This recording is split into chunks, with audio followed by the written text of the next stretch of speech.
প্রত্যেকটা অর্গানাইজেশনই আসলে চায় যে ডে 0 থেকেই আমার এমপ্লয়ি প্রোডাক্টিভ হবে, যদিও এটা এক্সপেকটেশন। বেসিক লিনাক্সের নলেজটা আমার মতে এখন সব ধরনের কম্পিউটার সায়েন্স গ্র্যাজুয়েটদের জন্য অ্যাটলিস্ট বেসিক নলেজটা থাকা আমার মতে জরুরি। আমাদের সাথে আমাদেরই ক্লাসমেট আমার সাথে গুগল এসে আছে, কাজ করতেছে। ঢাকা ইউনিভার্সিটিতে আসার আগে ও কখনো কম্পিউটার ব্যবহারও করেনি। সো লিটারালি একটা জব এক্সিস্ট করতো ক্যালকুলেশনের জন্য। সো যখন ক্যালকুলেটার আসলো তখন সবাই ভয় পাওয়া শুরু করলো যে এদের সবার তো জব চলে যাবে ইভেন্চুয়ালি। টেকনিক্যালি বলা যাইতে পারে যে হ্যাঁ, তাদের জব চলে যাবে বা চলে গেছে, হয়তো অন্য আরেকটা অপরচুনিটি ক্রিয়েট হবে, বাট আরো 10টা অপরচুনিটি ক্রিয়েট হবে। হয়তো আমি যদি এখন প্রবলেম বলি অনেকের কাছে মনে হয় খুবই সোজা, খুবই সহজ প্রবলেম, বাট ইন্টারভিউতে এক্সপ্লেইন করা প্রপারলি যে এটা কেন কাজ করবে, অ্যান্ড সে আরও এটার উপর ফলো আপ কোয়েশ্চেন জিজ্ঞেস করতে পারে, সবকিছু ওই টাইম কনস্ট্রেন্টের মধ্যে ম্যানেজ করাটা কিছুটা চ্যালেঞ্জ, ডিফিকাল্ট। হ্যাঁ, সো এইটা প্র্যাকটিস করাটা জরুরি আমাদের। সালাম আলাইকুম। আজকের পডকাস্টে আমাদের সাথে আছে সাদমান ভাইয়া। সাদমান ভাইয়া বর্তমানে গুগলে আছে। সো ভাইয়ের মুখ থেকেই ভাইয়ার পরিচয় পর্বটা একটু শুনে নেই। আসসালামু আলাইকুম, আমি মোহাম্মদ সাদমান সাকিব। আমি আমার গ্র্যাজুয়েশন কমপ্লিট করি ঢাকা ইউনিভার্সিটি থেকে 2018 শেষে আর কি। 2019-এ আমি স্যামসংয়ে সফটওয়্যার ইঞ্জিনিয়ার হিসেবে জয়েন করি। তারপর সেখানে ছিলাম প্রায় 2 বছর, 2 বছরও হয়নি আসলে, 2 বছরের মতো ছিলাম। তারপর আমি দেশীয় একটা start up style company Penta গ্লোবালে ছিলাম প্রায় আরও 1 বছর, লেস দেন 1 ইয়ার অ্যাকচুয়ালি বলতে গেলে। তারপর আমি সেখান থেকে আসলে গুগলে জয়েন করি, গুগল তাইওয়ানে অ্যাজ এ সফটওয়্যার ইঞ্জিনিয়ার, এবং এখনও সেখানে কর্মরত আছি। এই তো। তো ভাইয়া প্রথমে একটু ট্যাগ কিওয়ার্ডটাতে আমরা চলে যাই। গুগল কিওয়ার্ডটা সবার কাছে একটু এঙ্গেজিং লাগে। আচ্ছা, সো ভাইয়া গুগলের যে জার্নিটা, সো এটা কি আপনার আসলে আগে থেকে কখনো ড্রিম ছিল, নাকি হচ্ছে আপনি মানে গুগল জার্নিটা শুরু হয়েছে কীভাবে আর কি? আচ্ছা, সো এমনিতে ইউনিভার্সিটিতে আসার আগে আমার ওরকম প্রোগ্রামিং যে এক্সপিরিয়েন্স অনেকের থাকে, কম্পিউটার সায়েন্সের প্যাশন থেকে অনেকে লাইক স্কুল থেকে বা কলেজ থেকে প্রোগ্রামিংয়ের প্র্যাকটিসটা থাকে, ওরকম আমার কোনো প্র্যাকটিস আসলে ছিল না। সো ইউনিভার্সিটিতে আমার যে ফার্স্ট ডে, যেদিন আমি ঢাকা ইউনিভার্সিটিতে হচ্ছে প্রথম ক্লাসে আসলে যাই, সেই দিনই দেখি যে আমাদের ইউনিভার্সিটির গেটের ঠিক উপরে আর কি গুগলের ইন্টারভিউর একটা ব্যানার। তো বাংলাদেশে তখন গুগলের ইন্টারভিউ প্রসেস চলতেছিল, প্রবাবলি হচ্ছে ক্যাম্পাস ছিল বুয়েট, বাট আমাদের এখানে না, বাট ব্যানারটা আমাদের ইউনিভার্সিটিতে আমাদের ডিপার্টমেন্টের উপরে হচ্ছে টানানো ছিল।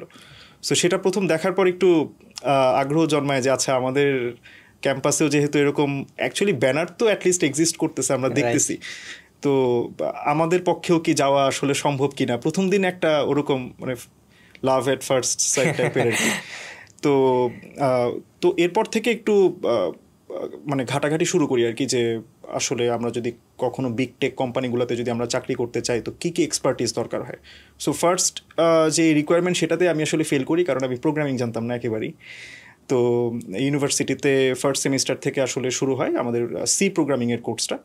সো সেখানে প্রথম প্রোগ্রামিংয়ে হাতে খড়ি, বাট আমি স্কুল কলেজ থেকে মোটামুটি brilliant.org-তে প্রবলেম সলভ করতাম অনলাইনে, বাট সেগুলো ফিজিক্স বা স্পেশালি ম্যাথ রিলেটেড ছিল আর কি। তো প্রবলেম সলভিংয়ের সাথে কিছুটা আমার পরিচয় ছিল, বাট ওই প্রোগ্রামিং প্রবলেম সলভিংয়ের সাথে আমার একেবারেই কোনো পরিচয় ছিল না।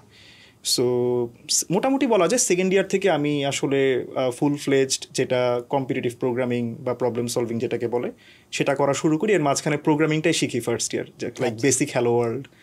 তো সেখান থেকে আস্তে আস্তে সিপিতে জার্নি, অ্যান্ড বেশ ভালো একটা এনভায়রনমেন্ট আমাদের এখানে সিপি রিলেটেড এক্সিস্ট করে এখনও ঢাকা ইউনিভার্সিটিতে। প্লাস অনেক ফ্রেন্ড ছিল যারা বুয়েটে ছিল, আমরা একসাথে কোলাবোরেট করতাম প্রায়, ম্যাক্সিমামই অফলাইনে আর কি। তো এবং অনেক সিনিয়র ভাইয়ারাও আপুরাও ছিলেন ইউনিভার্সিটিতে যারা অলরেডি বেশ ভালো জায়গায় কাজ করতেছেন, গুগল বা মেটা এরকম জায়গায়, তাদের সাথেও প্রায়ই আমাদের অফলাইনে বা অনলাইনে কমিউনিকেট হইতো। সো সেখান থেকেও একটা অনুপ্রেরণা আর কি আসছে যে হ্যাঁ, কোনো একদিন আমরাও যদি পারি এটা আসলে খারাপ হয় না। তো হ্যাঁ, এখান থেকেই বেসিক্যালি বলতে পারেন অনুপ্রেরণা। এটাও যদি আমি বলি আমার সাইড থেকে আর কি। আর ফ্যামিলির দিক থেকেও বেশ ভালো একটা পুশ দিয়েছিলেন আমার বাবা আর কি, উনি যতদিন জীবিত ছিলেন। সো ওই সময় পর্যন্ত আমার বাবার খুব একটা ইচ্ছা ছিল যে আমার ছেলে যদি কখনো, আসলে অনেকের তো ইচ্ছা থাকে যে সরকারি চাকরি, যে আমার ছেলে একজন সরকারি কর্মকর্তা হবে একটা সময়, বাট আমার বাবার ইচ্ছা ছিল যে যদি পসিবল হয় কখনো অন্যদের মতো আমার ছেলে নামও একদিন পেপারে আসবে বা টেক জায়ান্টে যাবে, এই ইচ্ছাটা আব্বার ছিল। বাট আনফর্চুনেটলি উনি দেখে যেতে পারেন নাই, বাট এটাও একটা ইচ্ছা ছিল আর কি। সো এই দুই মিলে আর কি বলা যায় আমার ওভারঅল প্রিপারেশনের জার্নিটা আর কি, যে গুগলে আমার গুগল বা অ্যাটলিস্ট বিগ টেক অ্যাটলিস্ট দেখার ইচ্ছা যে সেখানে কীরকম কাজ হয় বা আমি কি আদৌ সেটার যোগ্য কিনা, এটাই। বাহ, তো এটা কিন্তু আপনার সেকেন্ড ইয়ারে প্রোগ্রামিং শুরু করছে, মানে অ্যাকচুয়ালি কম্পিটিটিভ প্রোগ্রামিং শুরু করছেন, অথচ বাংলাদেশের মানুষ তো মানে এখন ওইভাবে চিন্তাই করে না কম্পিটিটিভ প্রোগ্রামিং। দেখা যায় অনেকে বলে যে আমি তো আগে করিনি, ওরা আইওআই করে আসছে বা ফার্স্ট ইয়ার শেষ হয়ে গেছে, এখন কি করব, এরকম কিন্তু মাইন্ডসেট তৈরি হয়ে যায়, যে কম্পিটিটিভ প্রোগ্রামিং আসতে চায় না। সো এটার সাথে অ্যালাইন করে আমি যদি এই প্রশ্নটা করি, আসলে কম্পিটিটিভ প্রোগ্রামিং কি আইটি ব্যাকগ্রাউন্ডের বা স্পেসিফিকলি বলতে গেলে সিএসসি ব্যাকগ্রাউন্ডের সবার কি আসলে অ্যাটলিস্ট ট্রাই করা উচিত কি না, বা কেন উচিত হইলেও? এটা খুব ভালো একটা প্রশ্ন। আমি এই প্রশ্নটার আসলে আপনি যদি আমাকে 3 বছর বা 4 বছর আগে প্রশ্নটা করতেন, আমার উত্তর আসলে একরকম হতো, বাট এখন আমার উত্তরটা একটু ডিফারেন্ট। আসলে আমাদের কম্পিটিটিভ প্রোগ্রামিং করা উচিত এ কারণে যে আমি পার্সোনালি মনে করি যেটা হচ্ছে প্রবলেম সলভিং স্কিলটা ডেভেলপ করার জন্য। এটা একটা বাই প্রোডাক্ট হচ্ছে প্রবলেম সলভিং স্কিলটা ডেভেলপ হয়, নট নেসেসারিলি আমি মনে করি যে প্রত্যেক কম্পিউটার সায়েন্স স্টুডেন্টের একদম রিজিড কম্পিটিটিভ প্রোগ্রামিং প্র্যাকটিস, যেটা লাইক আমার রেগুলার সিএফ করতে হবে, আমার সিএফ মিনস কোড ফোর্সেস, যাদের রেফারেন্সে ইস্যু অ্যাকচুয়ালি। সো অনেকে ভাবে যে আমাকে কোড ফোর্সেসে ক্যান্ডিডেট মাস্টার হওয়াই লাগবে বা আমাকে এক্সপার্ট হইতেই হবে, ট্যাগটা ছাড়া আমার হবে না। সো ওই টার্গেটটা থাকলে অনেকে আসলে দেখা যায় যে হতাশ হয়ে যায়, ডেসপারেশন থেকে অনেক সময় অসৎ উপায় অবলম্বন করা শুরু করে। সো অ্যাকচুয়ালি আপনি যদি রিসেন্ট আইসিবিসির হিস্ট্রিগুলো দেখেন, মানে এখনকার যে ঘটনা, সো ডেসপারেশনটা অনেক সময় লার্নিংয়ের যে ক্ষুধাটা ওইটা নষ্ট করে ম্যাক্সিমাম টাইমে। সো আমি বলবো যে প্রবলেম সলভিং স্কিলটা ডেভেলপ করার জন্য মেইন টার্গেট হয়, ট্যাগটা যেন মেইন টার্গেট না হয় যে আমাকে এক্সপার্টই হওয়া লাগবে বা ক্যান্ডিডেট মাস্টারই হওয়া লাগবে বা আমাকে 1000-2000 প্রবলেম সলভ করতে হবে। এইটা মেইন টার্গেট না হয়ে টার্গেট আসলে হওয়া উচিত যে সামহাউ স্পেসিফিক কোনো একটা স্কিল সেটে আমার আসলে বেশ ভালো মানে দক্ষতা অর্জন করা লাগবে। সো সেই দিক থেকে আমি বলবো যে কম্পিটিটিভ প্রোগ্রামিং বেশ ভালো একটা ওয়ে। অ্যাটলিস্ট আরও বেশ অনেক ওয়ে আছে, আপনি হ্যাকাথন করতে পারেন বা ওপেন সোর্স কন্ট্রিবিউশন করতে পারেন, বাট যেহেতু আমাদের আমি বলবো যে সুযোগ কম, টু বি অনেস্ট। সো সেই দিক থেকে আমি কম্পিটিটিভ প্রোগ্রামিংটাকে একটু আগায় রাখবো, কারণ মোটামুটি পাথটা প্রুভেন, আপনি জানেন যে যদি এভাবে আগান আপনার প্রবলেম সলভিং স্কিল কিছুটা হইলেও ডেভেলপ হবেই। অ্যান্ড টু বি অনেস্ট, বাইরের কোম্পানি হোক বা আমাদের দেশের ভালো কোম্পানিগুলো হোক, তারা আসলে চায় যে এইরকম ইঞ্জিনিয়ার বা ফ্রেশ গ্র্যাড যারা অ্যাটলিস্ট তাদের প্রবলেম সলভিং স্কিলটা ভালো, ফ্রেমওয়ার্ক আপনি যদি জানেন অবভিয়াসলি প্লাস, কারণ আপনি ডে 1 থেকেই হয়তো বা কন্ট্রিবিউট করতে পারবেন, বাট যদি কারো প্রবলেম সলভিং স্কিল ভালো হয়, এটা এক্সপেক্টেড যে সে খুব দ্রুত নতুন কোনো কিছু ক্যাচ করতে পারবে। সো কোন একটা কোম্পানি যদি আপনাকে হায়ার করে অ্যান্ড সে অ্যাটলিস্ট কনফিডেন্ট থাকবে যে right within 1 week or within 2 week আমি যদি তাকে একটা নতুন কাজ দিই, সে যেভাবেই হোক সে ঘাটাঘাটি করে এটা শিখে নেবে, দেন আমাকে সে একটা আউটপুট দিবে। সো এই কনফিডেন্সটা আসলে খুঁজে নতুন কোম্পানিগুলো, নতুন এমপ্লয়ীদের জন্য। রাইট এক্স্যাক্টলি নতুন এমপ্লয়ীদের জন্য। সো আমি ওই দিক থেকে যদি ধরি, আমার মতে মোটামুটি যদি সম্ভব হয় কারো পক্ষে উইদাউট ডেসপারেশন আর কি, কিছু ডেসপারেশন ভালো বাট ওভার ডেসপারেশন খারাপ আসলে। সো সিপিতে যদি কন্টিনিউ করা যায় অ্যাটলিস্ট 2 বছর বা 2.5 বছর dedicatedly problem solving skill develop করার জন্য, এটা আসলে আমার মতে ভালো। রাইট, সে ইভেন সে আইসিবিসিতে না গেলেও সেলফ প্র্যাকটিসের জন্য এটা করা উচিত। রাইট মানে জাস্ট আমি প্র্যাকটিস করতেছি, অনেক সময় তো এমন হয় যে আমার টিম নেই বা ভার্সিটি ভালো না, তো সেই ক্ষেত্রে সে অ্যাটলিস্ট ট্রাই করা উচিত যে আমি প্র্যাকটিস করতেছি, আমি ইভেন আমার যদি ইচ্ছা না হয় আমি কাউকে বলবো না, কিন্তু আমি প্র্যাকটিসটা চালু রাখবো আমার সেলফ লার্নিংয়ের জন্য, যাতে হচ্ছে আমি ভালো করতে পারি ফিউচারে। রাইট, এবং নিজে যে কোনো কোডিংয়ে দেখা যাচ্ছে যে আচ্ছা এখানে আরেকটা কোশ্চেন থাকে, অনেকের তো টার্গেট থাকে যে আমি হয়তো আমি প্লাটার ডেভেলপার হবো, আমি মাইনস্টার ডেভেলপার হবো, আমি হয়তো দেখেছি ওয়েব ডেভেলপমেন্ট করবো, মানে একটা স্পেসিফিক হবে। তো সে চিন্তা করে এরকমভাবে, তো আমি কেন কম্পিটিটিভ প্রোগ্রামিং শিখবো, হয় মানে এটা তার এরকম একটা প্রশ্ন আসে, কিন্তু তো আসলে তার কেন শিখা উচিত? আমি বলবো যে এটা অনেকটা আমার আগের উত্তরের সাথে রিলেটেড, যে আমরা বেসিক্যালি যে ফ্রেমওয়ার্কে কাজ করি না কেন, ফ্লাটার হোক, সেটা সে মার্ন স্ট্যাক ডেভেলপমেন্ট হোক বা এনিথিং, এটা যে কোনো ফ্রেমওয়ার্কই হইতে পারে, বা একদম লো লেভেল উইদাউট এনি ফ্রেমওয়ার্কও হইতে পারে, লাইক আমি সি বা C++, একদম লো লেভেল আমি মেশিন লেভেলে কাজ করতেছি।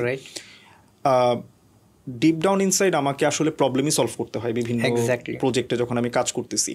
তো হয়তোবা আমি ডিরেক্টলি গিয়ে হয়তোবা কখনো সেগমেন্টারি কোড লিখবো না, কখনো হয়তোবা দরকার হইতে পারে, বাট মেজরিটি কেসে আমার দরকার হবে না।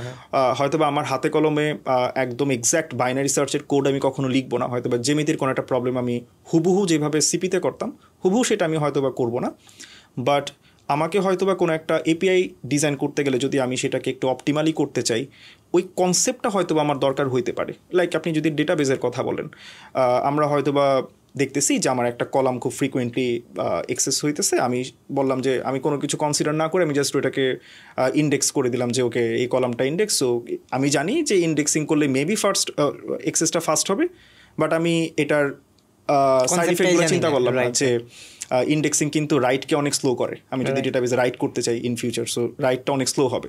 সো রাইট কেন স্লো হয় যদি আমি সেটা জানতে চাই, আমাকে বি ট্রি সম্পর্কে জানা লাগবে বা বি প্লাস ট্রি সম্পর্কে জানা লাগবে।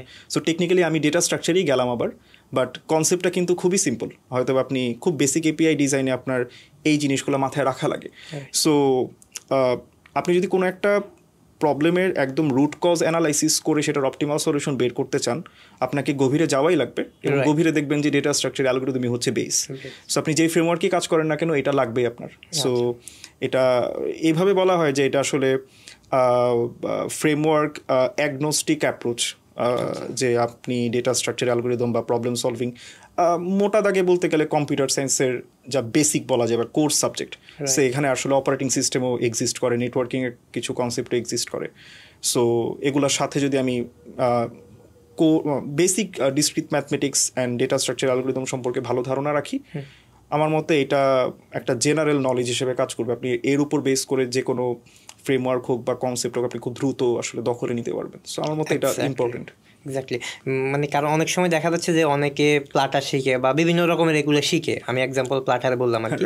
তো এরকম ফ্রেমওয়ার্কগুলো শিখার পর সে কিন্তু ওয়েবসাইট বা অ্যাপ ডেভেলপ করে, করার পরে দেখা যায় এটা কিন্তু স্লো হয়ে যায় দুদিন পরে, অথবা ইউজার বেশি আসলে স্লো হয়, অথবা যখন এটা মানে প্রপারলি প্ল্যান না থাকায়, তাকে আমরা যেরকম বিল্ডিং বানানোর সময় অনেক সময় আর্কিটেকচার প্ল্যানটা যদি প্রপার না হয়, দেখা যায় এইদিকে জায়গা ফাঁকা থাকে, ওইদিকে জায়গা ফাঁকা থাকে, রাইট? বিল্ডিংটা এটা কিন্তু প্র্যাকটিক্যালি দেখা যায়। এখন কোডিংয়ের এটা প্র্যাকটিক্যালি দেখা যাবে, তাই বোঝাও যায় না। তো তখন বোঝা যায় যে আসলে ইঞ্জিনিয়ারিংয়ের প্রয়োজনীয়তা কেন ছিল, ইঞ্জিনিয়ারিংটা সে কেন অনেকে চিন্তা করে আরে ইঞ্জিনিয়ারিংয়ে দিব 5 লাখ টাকা 10 লাখ টাকা আমার আর্কিটেকচার ডিজাইন করবে, আরে আমি নিজেই তো পারি, এটা কি এমনি এমনি বানাই ফেলবো, রাইট? তো এটা যখন সে বানানোর পরে দেখে যে আসলে আমার এখানে একটা গ্যাপ আছে, এখানে একটা গ্যাপ আছে, তখন জায়গাটা পরিপূর্ণভাবে যে প্রপারলি ইউটিলাইজেশন হচ্ছে না সেটা অ্যাকচুয়ালি, তার মানে এক কথা অপটিমাল সলিউশনটা, এটা অনেকে চিন্তাই করে না যে আসলে কেন। তার মানে হচ্ছে কেউ যদি যে কোনো ডেভেলপমেন্টে সে শিখুক, যদি এটার দক্ষতাটা না থাকে, সে কিন্তু একটা সময় যা ভালো করতে পারবে না, মানে একটা স্টেক থেকে ওর পরের স্টেপে যাইতে পারবে না। সে তো শিখছে, যে কোনো একটা স্ট্রাকে সে শিখছে, কিন্তু সেটার প্রপার ইউটিলাইজেশন সে করতে পারবে না, রাইট? রাইট। এই বিষয়টা আপনি একটু ক্লিয়ার করছেন আর কি। হ্যাঁ, এটা খুব ভালো বিশ্লেষণ হয়েছে। আচ্ছা, তো এখানে আরেকটু যেহেতু অ্যাড করছেন, ওইখান থেকে আমি একটু কোশ্চেন টানতেছি আর কি, যেহেতু টানছে যে অপারেটিং সিস্টেম ইয়েগুলো, তো আমার তো মনে হয় কাইন্ড অফ এটা একটু সিস্টেম ডিজাইনের মধ্যে চলে আসতেছে না, যে কেউর জন্য যে ভালো একটা অপটিমাল সলিউশন করতে চায়, তারা কিন্তু অ্যাকচুয়ালি ওই প্রজেক্টের সিস্টেম ডিজাইনটা একটা প্রপারলি যদি নলেজ না থাকে, সে কিন্তু একটা প্রপার সলিউশন যাইতে পারতেছে না এক কথা আলটিমেটলি, এরকম না বিষয়টা? হ্যাঁ, অনেকটা ওরকম বলা যায়। অথবা সিস্টেম ডিজাইনের যে কনসেপ্টটা আপনি কেবলমাত্র বললেন বা টার্মটা আপনি ইউজ করলেন, এটা অনেকেই আমরা হয়তো বা জানি যে আমি যদি আসলে সিনিয়র সফটওয়্যার ইঞ্জিনিয়ার বা আর্কিটেক্ট লেভেলে আমি পৌঁছাইতে চাই হয়তো বা তখন আমার এই জিনিসটা লাগবে। বাট এটা আসলে জুনিয়র সফটওয়্যার ইঞ্জিনিয়ারদের জন্য সত্য যে আমরা যদি অপারেটিং সিস্টেম বা নেটওয়ার্কিং সম্পর্কে, আমার নেটওয়ার্কিং অ্যাজ ইন কম্পিউটার সায়েন্সের নেটওয়ার্কিং আর কি, সো এটা আপনাকে জুনিয়র সফটওয়্যার ইঞ্জিনিয়ার লেভেল থেকেও আপনাকে কিছুটা হেল্প করবে। যেমন ধরেন আপনি হয়তো বা আমাদের থ্রেডের কনসেপ্ট কিন্তু খুব আমি বলবো যে খুব সিনিয়র লেভেলে যে লাগবে আমার এরকম না, এটা একদম জুনিয়র লেভেল থেকে আসলে দরকার হয় যে আপনি মাল্টি থ্রেডেড এনভায়রনমেন্টে কাজ করতেছেন বা সাইমালটেনিয়াসলি আপনি অনেকগুলো রিকোয়েস্ট হ্যান্ডেল করতেছেন একসাথে। অবভিয়াসলি সবগুলো রিকোয়েস্টের জন্য প্রবাবলি আপনি হয়তো বা লাইট ওয়েট থ্রেড বা মাল্টিপল থ্রেড আপনি নিয়ে কাজ করবেন। সো থ্রেডের কনসেপ্ট বা প্রসেসের কনসেপ্টও যদি আপনি নিয়ে বেসিক কাজও করতে চান, আপনার অপারেটিং সিস্টেমের মোটামুটি বেসিক নলেজও আপনার দরকার হবে আসলে।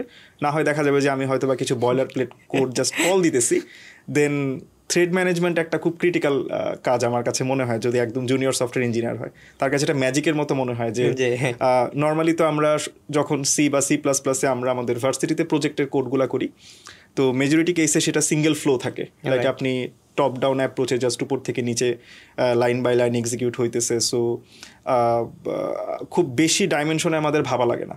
বাট একটা মাল্টি থ্রেডেড এনভায়রনমেন্টে আপনি দেখবেন যে অ্যাসিঙ্ক অ্যাওয়েটের কথা যদি বলি জাভাস্ক্রিপ্টের অনেকটা ওরকম, যে আমরা যদি নর্মালি মাল্টি থ্রেডেড এনভায়রনমেন্টের কথা বলি, বিভিন্ন থ্রেড এক্সিকিউট হচ্ছে, and at the same time আপনার এটাও চিন্তা করা লাগতেছে যে আমি এদেরকে একসাথে আসলে কালেক্ট করবো কীভাবে, এক একটা থ্রেড তো এক এক দিকে রান হচ্ছে, এরকম মনে হয়।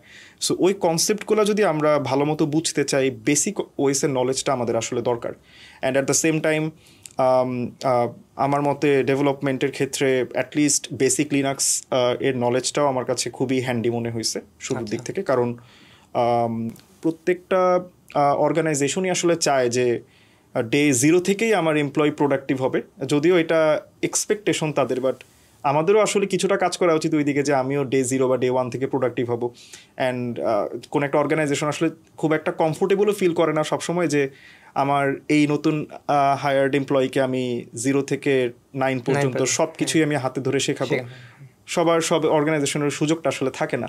সো বেসিক ওয়েস আমাদের আমি বলবো যে আমাদের কারিকুলামে যতটুকু নলেজ অ্যাটলিস্ট দেওয়া হয় ওইটুকু যদি আমরা বুঝে গ্যাদার করতে পারি আর কি, ওইটাও আমার মতে গুড এনাফ। অ্যান্ড বেসিক লিনাক্সের নলেজটা আমার মতে এখন সব ধরনের কম্পিউটার সায়েন্স গ্র্যাজুয়েটদের জন্য অ্যাটলিস্ট বেসিক নলেজটা থাকা আমার মতে জরুরি। তাহলে দেখা যায় যে এটার উপর বেস করে আপনি যদি টার্মিনালের কমান্ডগুলোতে আপনি মোটামুটি ভালো হন, নতুন কনসেপ্টগুলো আপনার জন্য খুব একটা ডিফিকাল্ট হয় না শেখা, বা আপনি যখন কোথাও কোনো একটা অর্গানাইজেশনের ওদের কাস্টম টুলেও যদি কাজ করতে চান আপনার এখন তো ক্লাউড লাগে কমন, এক্স্যাক্টলি। সো লার্নিং কার্ভটা কিছুটা ইজিয়ার হয়, বাট না হয় আপনি দেখবেন প্রথম দিন থেকে স্ট্রাগল করতেছেন, মনে হবে যে আল্লাহ আমি বেসিক হয়তো বা মুভ কমান্ড বা সিপি কমান্ড আমার কাছে নতুন লাগতেছে, বা আমি হয়তো বা এটা পাশের অনেকে অনেক বেশি দ্রুত যাচ্ছে, আমি পারতেছি না। লাস্ট হয়তো বা আমি আমার ভার্সিটির অপারেটিং সিস্টেম কোর্সে আমি জাস্ট সিপি কমান্ড ব্যবহার করছি, আর করি নাই। সো এটা যদি হয় খুবই খুবই ভয়াবহ আর কি, এটা যেন না হয়, মানে কিছুটা ফ্যামিলিয়ারিটি থাকে অ্যাটলিস্ট, যেন আপনার লাস্ট 1 বছরের উইন্ডো যদি আমি ধরি, 1 বছরের উইন্ডোতে যেন বেসিক কম্পিউটার সায়েন্সের সমস্ত টপিকই একবার করে টাচ করা হয়, সেই চেকটা রাখতে পারলে ভালো, খুবই ভালো। এটা খুবই, তাহলে আচ্ছা এই চেকটা কি ইন্টারভিউর জন্য বেসিক্যালি নাকি হচ্ছে তার জয়নিং এর পরে ওই কার্ডটা লাগতেছে, মানে এই যে প্র্যাকটিসটা? আমার মতে এটা সবসময়ের জন্য থাকলেই ভালো, কারণ ইন্টারভিউ আমি বলবো যে ভালো কোম্পানিগুলোর ক্ষেত্রে আমি এইভাবে জাজ করি যে ইন্টারভিউ হচ্ছে তার সবচেয়ে ইজিয়েস্ট স্টেপ, এরপর আরও কঠিন দিন আসে। আমি অ্যাটলিস্ট গুগলের ক্ষেত্রে যেটা দেখতেছি যে ইন্টারভিউ আমার সবচেয়ে ইজিয়েস্ট পার্ট ছিল, বাট এরপর আমি জবে আসার পর আমি আরও চ্যালেঞ্জের সম্মুখীন হয়েছি যেটা আমি আগে কখনো চিন্তা করিনি। তো এটাই আমার মতে এটা একটা কন্টিনিউয়াস লার্নিং প্রসেস, সো সবসময় মেনটেন করতে পারলে ভালো। ইন্টারভিউ স্টেপে যাওয়ার আগে আমি আরেকটা প্রশ্ন করবো আপনাকে। আপনি যেমন বলছেন brilliant.org বা বিভিন্ন রকমের এরকম লার্নিং যে প্ল্যাটফর্ম, ওগুলো থেকে আপনি বিভিন্ন জিনিস প্র্যাকটিস করতেন, বিশেষ করে কাইন্ড অফ ম্যাথমেটিক্যাল রাইট, বা কিছু জিনিস ফিজিক্সেরও ছিল রিলেটেড। সো ওই প্র্যাকটিসগুলো আসলে আপনাকে কীভাবে হেল্প করছে যে আপনি পরবর্তীতে কম্পিটিটিভ প্রোগ্রামিং বা ইন্টারভিউ বা বর্তমান জব লাইফে, বা এটার আসলে ভূমিকাটা কীভাবে হয়েছে আর কি, বা অন্যদের কেন এটা করা উচিত? আচ্ছা, শুরুতে আমি আসলে যখন brilliant.org-তে প্রবলেম সলভিংটা শুরু করি, আমার আসলে ওরকম টার্গেট ছিল না যে আমি এটা থেকে হয়তো বা পরে অলিম্পিয়াড বা এই ধরনের কোনো কিছু আসলে করতে পারবো। আমি আসলে ওটার আফসোস থেকেই শুরু করা আর কি brilliant.org, কারণ আমি যেহেতু এটা করিনি, যেহেতু করি নাই, আমার ক্লাসমেটই ছিল নূর মোহাম্মদ শফিউল্লাহ, ও বাংলাদেশ ইন্টারন্যাশনাল ম্যাথমেটিক্যাল অলিম্পিয়াডে প্রায় 2বার বা 3বার পার্টিসিপেট করে, মণিপুর স্কুলেই ছিল। সো সে কলেজ থেকে দেন ঢাকা কলেজে অ্যাডমিট হয়, দেন ঢাকা কলেজ থেকে ডিরেক্টলি হচ্ছে MIT-তে যায়। সো তার কাছ থেকে প্রথম আমি মানে দেখতে পাই যে আচ্ছা মানে ম্যাথমেটিক্যাল অলিম্পিয়াডটা আসলে আমার করা উচিত ছিল, অ্যাটলিস্ট ট্রাই করা উচিত ছিল। আমি জানতামও না এই জিনিস আসলে এক্সিস্ট করে। তো সেটার আফসোস থেকে brilliant.org শুরু করা। আমার মেন টার্গেট ছিল যে প্র্যাকটিস, একদম ফ্রি ফর্ম প্র্যাকটিস। আমি এখান থেকে যাই গ্যাদার করতে পারি নলেজটা, এটা হয়তো আমার অ্যাডমিশন টেস্টে কাজে লাগবে, ওইটা ছিল আমার মেইন টার্গেট। বাট আমি বলবো যে এটা আমাকে সিপিতে অনেক হেল্প করছে সত্যি কথা বলতে, কারণ সিপিতে কি হয়, আপনি ওয়ান কাইন্ড অফ ক্রিয়েটিভ কিছু প্রশ্ন পান, মোটামুটি ক্রিয়েটিভ বলা যায়। সো সেই প্রবলেমগুলোর আপনি নিজে একা চেষ্টা করে হচ্ছে সলভ করার ট্রাই করেন। সো brilliant.org অনেকটা ওরকম, বাট মোস্টলি ওরা MCQ স্পেসিফিক, হয়তো আপনাকে 4টা অপশন দিবে, বাট প্রবলেমটা আপনাকে সলভ করে নেওয়া লাগবে, দেন হয়তো আপনি একটা অপশন চুজ করবেন। সো ওই প্র্যাকটিসের এনভায়রনমেন্টটা আমাকে হেল্প করছে সত্যি কথা বলতে গেলে সিপিতে অনেকটা সিমিলার আমার কাছে মনে হয়েছে। সো এটাই আমি বলবো যে এনভায়রনমেন্টের একটা অ্যাডভান্টেজ, আর লম্বা সময় ধরে একটা জিনিস চিন্তা করা। কারণ আমাদের একাডেমিক, অ্যাটলিস্ট আমি আমার ক্ষেত্রে বলতে পারি যে আমাদের যে একাডেমিক কালচারটা ছিল সেখানে কখনোই আমরা আসলে একটা প্রবলেম নিয়ে অনেক লম্বা সময় ভাবি নাই। একটা প্রশ্ন দেখার আগে ওটার সলিউশন আমাদের কাছে থাকতো, হয়তো বা স্যারদের নোট অথবা গাইড বই থাকতোই টেকনিক্যালি। সো আমরা ওটা নিয়ে ভাবতাম না। লাইক আমি অনেক সময় এইভাবে বলি যে অন্যান্য সব সাবজেক্টের ক্ষেত্রে আমরা ফার্স্টে চ্যাপ্টারটা পড়ি, তারপর অনুশীলনের প্রবলেম সলভ করি, বাট ম্যাথের ক্ষেত্রে আমরা আগে অনুশীলনের প্রবলেম সলভ করি, আমরা জানিও নয় চ্যাপ্টারে কী আছে। সো আমাদের এই কালচার থেকে যখন আমরা আসছি, আমরা আসলে আমাদের জন্য সত্যি কথা বলতে একটা প্রবলেমের পিছনে 15 মিনিট সময় দেওয়াও বিলাসিতা। তো ওই জায়গাটার ওই প্রবলেমটা আমাকে হচ্ছে Brilliant.org সলভ করে দিই। আচ্ছা ভাইয়া, আমরা তো আপনার Brilliant.org গল্পটা শুনলাম। এখন এখান থেকে একটু আসি যে আমি যারা হচ্ছে গিয়া Brilliant.org সলভ করে তাদের ক্ষেত্রে যেটা দেখলাম যে তারা হয়তো দেখা যাচ্ছে যে একটা এনভায়রনমেন্টের একটা ফ্লেক্সিবিলিটি পাচ্ছে, অথবা সে হচ্ছে একটা লার্নিং কার্ভে ভালো সুবিধা পাচ্ছে, রাইট? আচ্ছা, তো ধরেন কেউ একজন হচ্ছে এমন যে বিভিন্ন অডিয়েন্সের প্রশ্ন থাকে যে ভাই আমি তো হচ্ছে সিপিও করি নাই বা এরকম কোনো কিছু প্র্যাকটিস করি নাই, আবার সে দেখা যায় চিন্তা করে ভাই আমি তো কোডিং শিখবো, আমি স্ট্রাগল করতেছি। তো তাদের কি আসলে এই লাইনে তখন কি আসার জন্য মানে প্রথম স্টেপটা কী হওয়া উচিত? তাদের কি এই ব্যাকগ্রাউন্ডগুলো ঝালাই করা উচিত, নাকি তারা তখন একটা স্টাকে ঢুকে যাওয়া উচিত? মানে এরকম ক্যান্ডিডেট বাংলাদেশে অনেক, তারা এরকম টাইমে যেটা করে কোনো রকমের এই বেসিক যেগুলো বললেন এগুলো না লার্ন করে সরাসরি একটা স্টাকে ঢুকে যায়, এবং সেটা নিয়ে তারা বর্তমানে কিন্তু সারভাইভও করতেছে। সো এই বিষয়টা কি প্রপার স্টেপ কি না? আচ্ছা, এটা খুবই, আমি বলবো যে খুবই কঠিন একটা প্রশ্ন আসলে, কিন্তু খুবই ইম্পর্টেন্ট। আপনার সাথে আমার এর আগে অফলাইনে যখন কথা হচ্ছিল আর কি, ওই টাইমে আমরা সিমিলার একটা কনসেপ্ট নিয়ে কথা বলতেছিলাম যে আমরা যদি একটা বিল্ডিং উঠানো শুরু করি অ্যান্ড ওটার বেস যদি খুব একটা স্ট্রং না হয়, আমি যদি জাস্ট বিল্ডিংটা উঠানো শুরু করি, একটা সময় এটা ভাঙবেই আলটিমেটলি।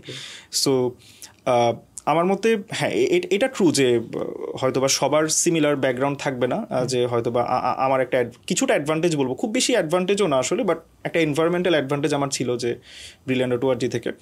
সো এটা যদি কারো না থাকে, আমি বলবো না যে আবার এখন Brilliant.org থেকে শুরু করা, বা এটা সে নিজের মতো শুরু করতে পারে, রাইট? এরকম অনেক এক্সাম্পল আছে সত্যি কথা বলতে, যারা এরকম কোনো এনভায়রনমেন্ট কখনো পাই নাই। আমাদের সাথে আমাদেরই ক্লাসমেট এখন আমার সাথে গুগলে এসে আছে, কাজ করতেছে, আগে ইনোসিসে ছিল বাংলাদেশে থাকা অবস্থায়। ও আগে ঢাকা ইউনিভার্সিটিতে আসার আগে ও কখনো কম্পিউটার ব্যবহারও করেনি। সো ওই পজিশন থেকে সে খুবই কুইকলি সব কিছু লার্ন করে হচ্ছে ঠিকই তার নিজের জায়গায় চলে গেছে, অ্যান্ড সিপিতে সে সিগনিফিকেন্টলি ভালো ছিল আমাদের ইউনিভার্সিটিতে, অ্যান্ড সে অল্পের জন্য ওয়ার্ল্ড ফাইনালস মিস করছে, এই টাইপের আর কি। সো আমি বলবো যে কোনো একটা মিডিয়াম খুঁজে বের করা যেটার মাধ্যমে সে খুব দ্রুত কোনো একটা স্কিল সেট খুব দ্রুত সে গভীর থেকে শিখতে পারবে, এটা যে কোনো মিডিয়াম থেকেই হোক। হয়তোবা সে হ্যাকাথন করতে পারে, হয়তোবা সে সিপি করতে পারে, অথবা সে খুব ভালো প্রজেক্টে কাজ করতে পারে, লাইক ওপেন সোর্স কন্ট্রিবিউশন বা সামথিং এরকম। যেটাই করুক, শ্যালো নলেজ নিয়ে না আগানোটা বেটার। সে অনেকে বলবে যে আমি হয়তোবা ডেভেলপমেন্টের সাথে আমি কানেক্টেড থাকতে চাই, সিপি স্টাইলের প্র্যাকটিস আমার ভালো লাগে না, বাট আমার চিন্তা করতে ভালো লাগে, আমি একটা প্রবলেম নিয়ে আমি 2 দিন চিন্তা করতে পারবো, বাট আমার সিপির এনভায়রনমেন্টটা আমার কাছে টক্সিক লাগে, এরকম অনেকেই আছে। সো সেই ক্ষেত্রে আমি বলবো যে ফাইন, আপনি যদি 2 ঘন্টা সময় দিয়ে একটা প্রবলেম সলভ করতে চান, সেটা যে কোনো প্রবলেমই হোক, আপনি অফলাইনে প্র্যাকটিস করেন, সিপি স্ট্রাকচারটা আপনার দরকার নাই। আপনি হয়তো বা লিড কোড হইতে পারে, সেটা লাইটোজে হইতে পারে, বেশ কোয়ালিটি প্রবলেম সেখানে এক্সিস্ট করতেছে। সো আপনি একটা প্রবলেম পিক করেন, আপনার সিপি স্টাইলে ভালো লাগে না, নো প্রবলেম, আপনি 2 দিন সময় নেন, আপনি সেটা নিয়ে নিজে নিজে চিন্তা করতে থাকেন। আমি ইউনিভার্সিটিতে থাকা অবস্থায় আমার বাসা মিরপুর থেকে, তখন তো মেট্রো রেল ছিল না, সো মিরপুর থেকে আমার শাহবাগ পর্যন্ত যাওয়া অবস্থায় আমি মোস্ট অফ দ্য টাইম হচ্ছে পাঠাও বাইক বা উবার মোটো ইউজ করতাম। সো তখন আমি বাইকে ওঠার আগে হচ্ছে একটা প্রবলেম নিয়ে বসতাম যে আচ্ছা এটা নিয়ে আমি চিন্তা করতে যাবো, আমার তো কোড লেখার দরকার। সো মাঝে মধ্যে কিছু হিন্ট নেওয়া লাগলে আমার ফোনেই সেটা থাকতাম, আমি মাঝে মধ্যে দেখতাম, অ্যান্ড ভার্সিটি যাওয়া অবস্থায় দেখা যেত যে মোস্ট অফ দ্য টাইম আমার একটা বা এক্সপেক্টেড 0.5টা প্রবলেম আমার সলভ হইতো। তো হয়তো বা কোড করার টাইমে আমার একটু স্টেবল পজিশন দরকার বা এরকম, তো তখন সেটা আমি ভার্সিটির ল্যাবের যে টাইমটা আগে পরে কিছু টাইম থাকতো, ওই টাইমটা আমি ইউটিলাইজ করতাম। সো দেখা যেত আমার টার্গেট থাকতো প্রতিদিন হয়তোবা অনেকে যারা অনেক ভালো পারতেছে তারা অনেকে আমার থেকে অনেক আগানো, তো হয়তোবা তাদের একটা প্রবলেম সলভ করতে 1 ঘন্টা থেকে 2 ঘন্টা, বাট আমার হয়তোবা 7-8 ঘন্টা লাগবে, বাট অ্যাটলিস্ট আমার প্রতিদিন বা প্রতি 2 দিনে যেন একটা প্রবলেম সলভ হয় অফলাইনে, ওইটা হলে আমার জন্য ভালো। অ্যান্ড এইভাবেই আমার সেকেন্ড ইয়ারের প্র্যাকটিসটা যায়, কারণ আমি সেকেন্ড ইয়ারে হচ্ছে আইসিপিসিতে পার্টিসিপেট করতে পারি নাই, কারণ আমার আসলে পারফরমেন্স ওরকম আপ টু দ্য লেভেল ছিল না, কারণ ভার্সিটিতে যদি আমি ঢাকা ইউনিভার্সিটিকে রিপ্রেজেন্ট করতে চাই আইসিপিসিতে, সো সেখানে আমার টপ টিমগুলোতেই থাকা লাগবে, না হয় স্বাভাবিকভাবেই ভার্সিটি থেকে আমাকে দিবে না। সো সেকেন্ড ইয়ারেও আমি আসলে ওই প্র্যাকটিস ফেজেই ছিলাম যে সবার থেকে যতটুকু পিছনে আমি আসছি সেটা আমি কাভার করবো এইভাবে। তো আমার জন্য মিডিয়াম ছিল এটা, আমি যে গ্যাপটা ছিল আমি হয়তোবা নিজের মতো স্ট্র্যাটেজি সেট করে নিয়েছি যে অন্তত পক্ষে 1 দিন বা 2 দিনে যেন আমার একটা প্রবলেম সলভ হয়, অফলাইনে হোক। তো সেকেন্ড ইয়ার শেষে থার্ড ইয়ারে আমি দেখলাম যে আমি বেশ ভালো একটা পজিশনে চলে আসছি অলরেডি, অ্যান্ড আমি অলরেডি যারা ভার্সিটিতে টপ কন্টেস্টেন্ট বা সেমি টপ কন্টেস্টেন্ট তাদের সাথে কিছুটা আমি কম্পিট করতে পারতেছি। হ্যাঁ, দেন থার্ড ইয়ারে আমি আমার ফার্স্ট আইসিপিসিতে জয়েন করতে পারি, সেটা প্রায় নভেম্বর বা ডিসেম্বরের দিকে। আচ্ছা আচ্ছা আচ্ছা, বাহ, দ্যাটস নাইস গল্প তাইলে। আচ্ছা ভাইয়া, এখন কিন্তু দুনিয়া তো চেঞ্জ হয়ে গেছে, আপনার দুনিয়া এখন আর এআই এর দুনিয়া, দুনিয়া চেঞ্জ হয়ে গেছে। এখন দেখা যায় অনেকে প্রবলেম দিলে সেটা এআই দিয়েও সলভ করে নেয়, অ্যাটলিস্ট বিগিনার মিডিয়াম লেভেল পর্যন্ত অলমোস্ট এআই পারে কিন্তু। সো অনেকের মনে এই প্রশ্নগুলো আসতেছে, তো আমি কেন প্রবলেম সলভিং শিখবো, এআই তো আমার আছে সাথে। লাইক একটা সময় হইতো না যে আমি মুখস্থ করার কি দরকার, রবীন্দ্রনাথের জন্মশালা একটা সময় আমরা বলতাম, এটা তো গুগল করলে পাচ্ছি, রাইট? যে বিসিএস এর প্রশ্নগুলো খুবই অকওয়ার্ড, যে আমরা এগুলো শিখবো না, এগুলো তো সব গুগল করলে পাওয়া যায়। তো মানে গুগল করলে সব পাই না, কিন্তু কাইন্ড অফ ওই সেগমেন্টটা বোঝানো হচ্ছে আর কি। তো এইখানে এখন এআই এর ক্ষেত্রে তো নতুন করে এই জিনিসটা এআই জন্ম দিচ্ছে আর কি, যে এআই নিজেই প্রবলেম সলভ করাও শুরু করে দিচ্ছে। সো এটা কিন্তু একটা এআই এর জন্য যেরকম পজিটিভ আবার নেগেটিভও, মানে আমরা এটা প্রপার নিজে শিখা ভালো, কিন্তু এখন এআই যে সলভ করে দিচ্ছে সেটা এআই অনেক কাজে হেল্প করতেছে, কিন্তু এটা আবার একটু আমাদের মনে নেগেটিভ সাইড আর কি।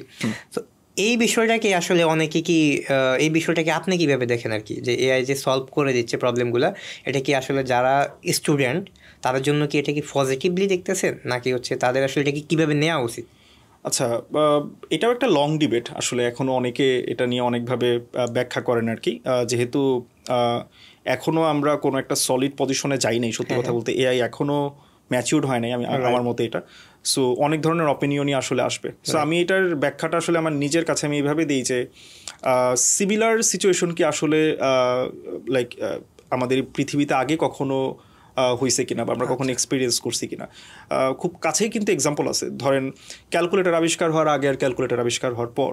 সো যখন ক্যালকুলেটর প্রথম আবিষ্কার হয়, এর আগে কিন্তু লিটারেলি এরকম মানুষ ছিলেন যারা আপনার ক্যালকুলেশন করে দেওয়ার জন্য বসে থাকতেন, আপনি তাদের কাছে ক্যালকুলেশন নিয়ে যাবেন খাতায়, তারা হচ্ছে সব করে আপনাকে দিবে, অ্যান্ড এটার কারণে তাদেরকে পারিশ্রমিক দেওয়া লাগে। সো লিটারেলি একটা জব এক্সিস্ট করতো ক্যালকুলেশনের জন্য। সো যখন ক্যালকুলেটর আসলো তখন সবাই ভয় পাওয়া শুরু করলো যে এদের সবার তো জব চলে যাবে ইভেন্চুয়ালি। টেকনিক্যালি বলা যাইতে পারে যে হ্যাঁ, তাদের জব চলে যাবে বা চলে গেছে, হয়তো অন্য আরেকটা অপরচুনিটি ক্রিয়েট হবে, বাট আরো 10টা অপরচুনিটি ক্রিয়েট হবে। আপনাকে জাস্ট ওই ডিফারেন্ট ডাইমেনশনে চিন্তা করা লাগবে।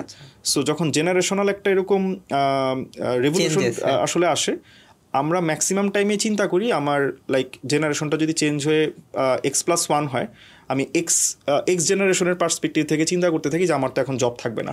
দ্যাটস ট্রু, জব থাকবে না, বাট আপনাকে জাম্প করে X+1 জেনারেশনে যাওয়া লাগবে, তখন দেখবেন অ্যাটলিস্ট আরও 10টা নতুন জব চলে আসছে।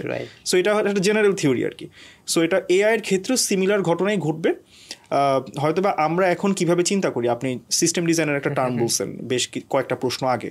সো আমরা এখন কিভাবে একটা সিস্টেম ডিজাইন করি, যে আমার কাছে হয়তোবা একটা কম্পোনেন্ট থাকবে, একটা মাইক্রো সার্ভিস থাকবে, সে হয়তোবা আমার পেমেন্টের রিকোয়েস্টগুলো হ্যান্ডেল করবে, আর একটা মাইক্রো সার্ভিস হয়তোবা থাকবে যেটা হয়তোবা নিউজ ফিড হ্যান্ডেল করবে, ব্লা ব্লা ব্লা। এক একটা টপিকের জন্য আমরা এক একটা সার্ভিস রাখতেছি, অ্যান্ড প্রত্যেকটা সার্ভিসের কোড বা ইমপ্লিমেন্টেশন আমরা নিজেরা নিজ হাতে ডিজাইন করতেছি, অ্যান্ড কোডটা আমরা করতেছি।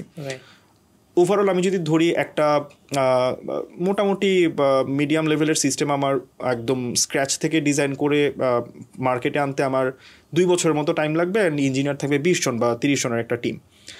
এখন হয়তোবা সামনে যেভাবে সব কিছু আগাচ্ছে, আমার কাছে মনে হয় যে তখন আর মাইক্রো সার্ভিসগুলো আমরা জাস্ট ডিজাইন করে দিব যে আমার এই সার্ভিসটা এই হয়তো একটা বিশাল কোয়েরি আমি লিখে দিব, লাইক যেভাবে আমরা এলএলএমে লিখে দিই স্ট্রাকচার্ড একটা কোয়েরি, যে আমার এই সার্ভিসটা অ্যাকচুয়ালি কী কী নিবে, কী কী আউটপুট দিবে, ওর কীরকম রিকোয়েস্ট হ্যান্ডেল করা লাগবে। ঠিক যেভাবে একজন প্রোডাক্ট ম্যানেজার তার রিকোয়ারমেন্টগুলো হচ্ছে একজন সফটওয়্যার ইঞ্জিনিয়ারকে জানায়, এক্স্যাক্টলি সেম ওয়েতে আমি আমার এআইকে জানাবো, অ্যান্ড সে ওই সার্ভিসটা আমার জন্য ডিজাইন করে দিবে। হয়তো বা সে লাইভ থাকবে অলওয়েজ, যে একটা মাইক্রো সার্ভিস, একটা এজেন্ট, এটাকে এজেন্টিক এআই বলে আর কি। সো এটা নিয়ে এখন ওয়ার্ল্ড কাজ করতেছে। সো হয়তো বা তখন আমি আমার সার্ভিসটা একটা এজেন্ট হবে, অ্যান্ড এজেন্টটা হয়তো বা আগে আমরা একটা সার্ভিস রান দিতাম, লাইক একটা প্রোগ্রাম কীরকম হয়, একটা ইনপুট থাকবে, একটা প্রোগ্রাম, অ্যান্ড দেন সেটা আউটপুট জেনারেট করতেছে। হয়তো এজেন্টিক ওয়ার্ল্ডে যেটা হবে যে একটা ইনপুট সে নিবে, বাট সেটা কোনো একটা প্রোগ্রাম ইনপুট নিবে না, একটা মডেল হয়তো ইনপুটটা নিবে, প্রোগ্রামের জায়গায় হয়তো একটা মডেল থাকবে, অ্যান্ড দেন সে আউটপুটটা জেনারেট করবে। গ্যাপটা হচ্ছে যে আগে আউটপুটের অ্যাকুরেসি ছিল 100%, যদি আমরা প্রোগ্রামের দিক থেকে চিন্তা করি, যা কোড লিখবো ডিটারমিনিস্টিক, ওইটা আউটপুট আসবে। But first learning curve, implementation কার্ভটা অনেক হাই, আপনাকে অনেক সময় লাগবে ইমপ্লিমেন্ট করতে। বাট এখন ইমপ্লিমেন্টেশন কার্ভ খুবই লো, আপনি খুবই কুইকলি জেনারেট করতে পারবেন, বাট অ্যাকুরেসি হয়তো বা 98%। বাট রিয়েল ওয়ার্ল্ডে অনেক কাজই আছে যেখানে আপনি কিছু অ্যাকুরেসি যদি হারানো প্রবলেম নেই। সো সেই ইমপ্লিমেন্টেশনগুলো খুব ফাস্ট হবে এখন, কারণ আপনার 100% অ্যাকুরেসি প্রয়োজন নেই, আমি যদি ইমেজ জেনারেশন চিন্তা করি। বাট কিছু কেস আছে যেখানে আমার 100% অ্যাকুরেসি মাস্ট, হয়তো বা পেমেন্ট সিস্টেম, আমি ভুল করতে পারবো না সেখানে, কিছু দেরি হোক বাট প্রবলেম নেই।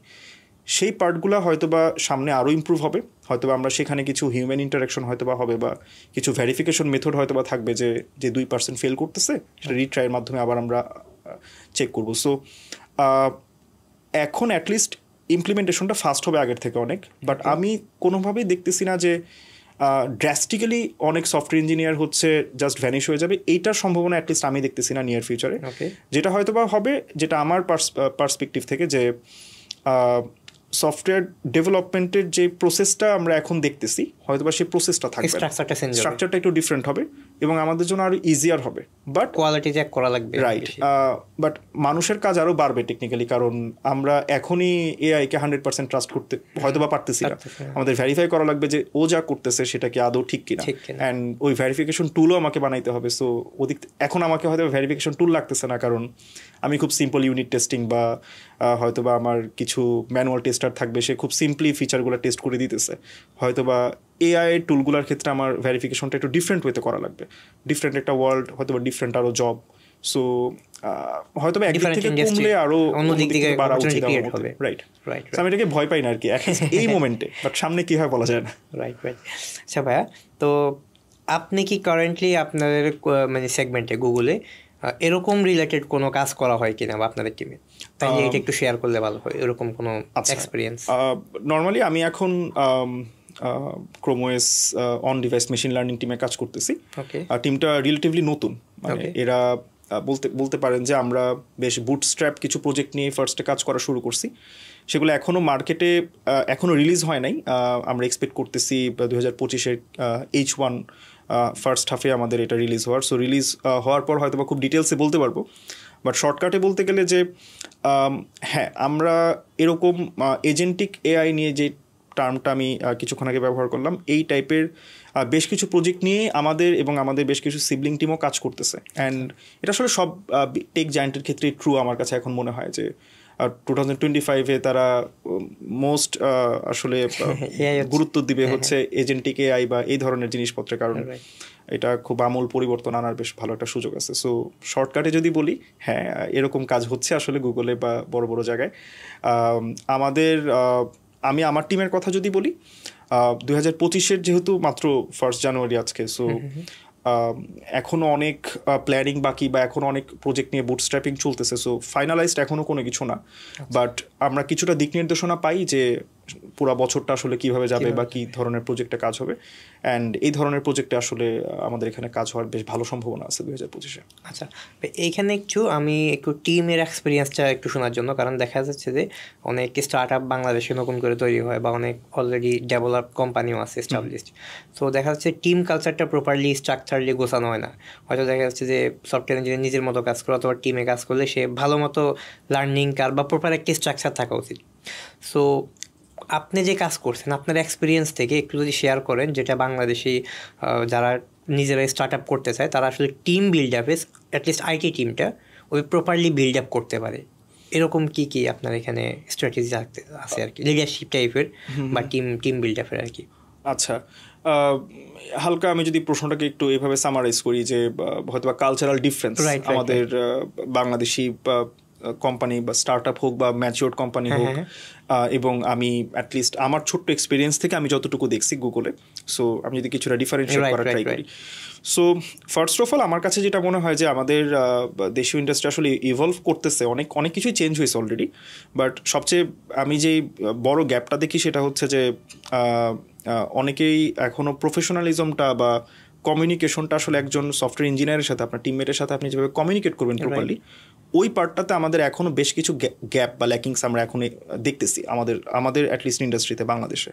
সো ফর এক্সাম্পল ট্রাস্ট একটা খুব বড় একটা ইস্যু আমার কাছে লাগে, যে আমরা অ্যাটলিস্ট আমি যতটুকু এক্সপিরিয়েন্স আমার বাংলাদেশে হয়েছে যে আমরা খুব একটা সহজে কাউকে ট্রাস্ট করতে চাই না, যে আমি একটা কাজ কাউকে প্রোভাইড করতেছি, আমি ধরেই নিতেছি যে সে কাজটা করবে না, এবং আমি আগেই তাকে নেগেটিভলি জাজ করে রাখতেছি তার কাজটা প্রপারলি ইভ্যালুয়েট করার যে প্রসেসটা, সো সেইটাতে কিছুটা ইমপ্রুভ আমার মতে করা যায়।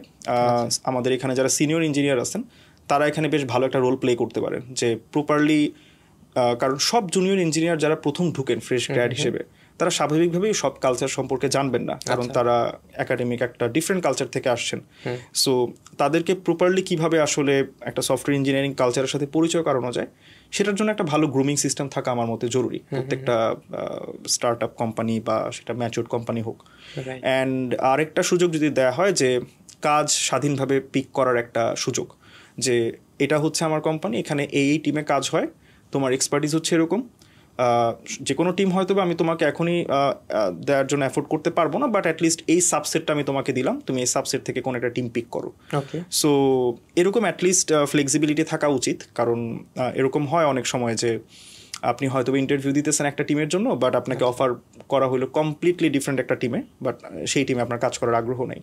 বাট যেহেতু আমাদের সোশিও ইকোনমিক অবস্থা আসলে আমাদের দেশের অতটা ভালো না, সো ওই অফার অ্যাকসেপ্ট করা ছাড়াও আমার অপশন থাকে না।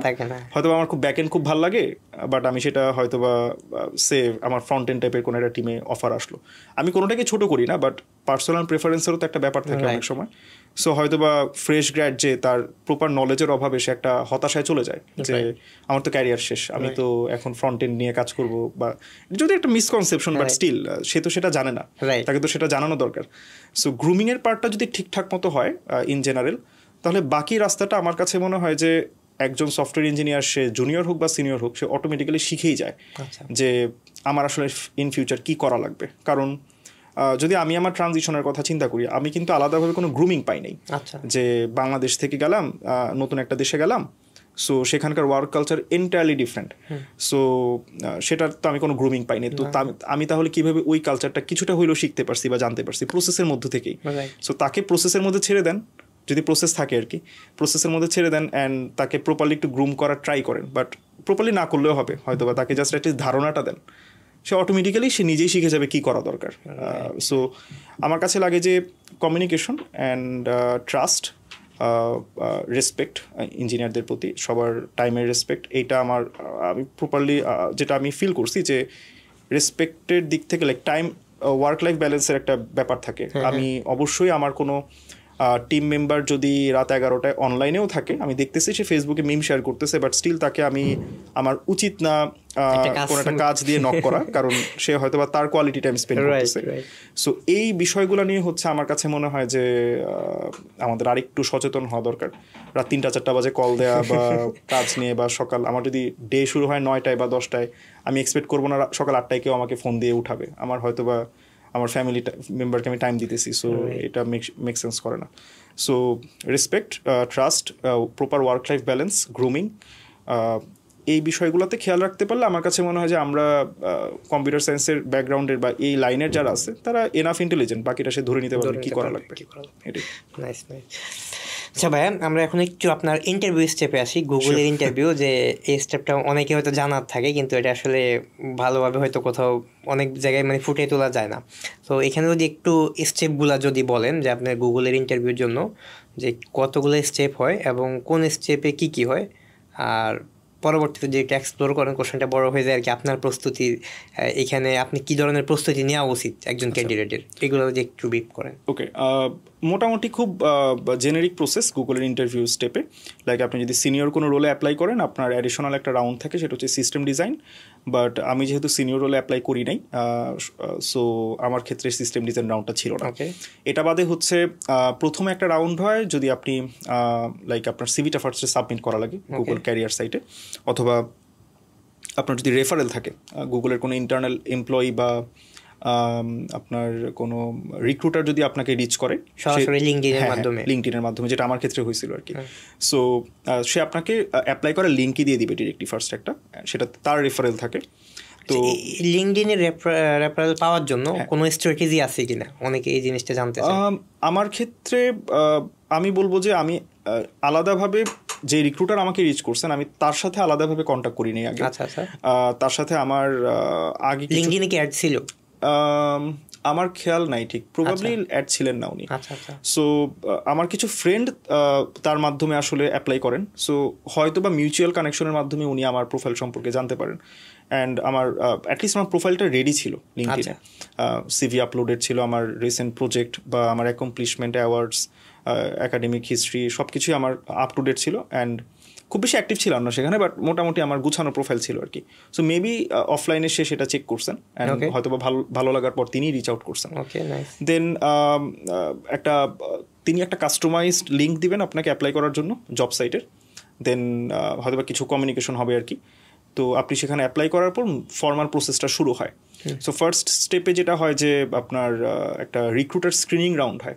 রিক্রুটার আপনাকে স্ক্রিন করবে যে আপনি আদৌ ইন্টারভিউর জন্য যোগ্য কিনা, আর আপনি রিয়েল হিউম্যান কিনা, বা আপনি যে ইনফরমেশন প্রোভাইড করছেন বেসিক ইনফরমেশন সব ওকে কিনা। সো সেখানে আমাকে কিছু এমসিকিউ টাইপের প্রবলেম জিজ্ঞেস করছিলেন, বাট খুবই সিম্পল। অন কলে গুগল মিটে। গুগল মিটে। সো লাইক আপনার বাইনারি সার্চের কমপ্লেক্সিটি কি, বা কিছু C++ স্পেসিফিক কিছু কোয়েশ্চেন, ওএস রিলেটেড কিছু কোয়েশ্চেন, নেটওয়ার্কিং রিলেটেড কিছু কোয়েশ্চেন। খুব বেশি ডিফিকাল্ট আমি বলবো না, কারণ যিনি রিক্রুটার থাকেন সচরাচর তিনি টেক ব্যাকগ্রাউন্ডের থাকেন না, হয়তো বা ডিফারেন্ট ব্যাকগ্রাউন্ডের থাকেন। সো আমি যদি বাইনারি সার্চের কমপ্লেক্সিটি এক্সপ্লেইন করা শুরু করি, হয়তো বা তিনি সেটা ক্যাচ করতে পারবেন না আমি আসলে কোন দিকে ডিসকাশনটা নিচ্ছি। সো তিনি জাস্ট চান অ্যান্সারটা, চান তার কাছে অ্যান্সার লেখা থাকে, তিনি এটা দেখতে চান যে আপনি ওই অ্যান্সারটাই দিচ্ছেন কিনা, এরকম আর কি। সো একটু ক্রিটিক্যাল আর কি, যদি ব্যাটে বলে না মিলে একটু ঝামেলা।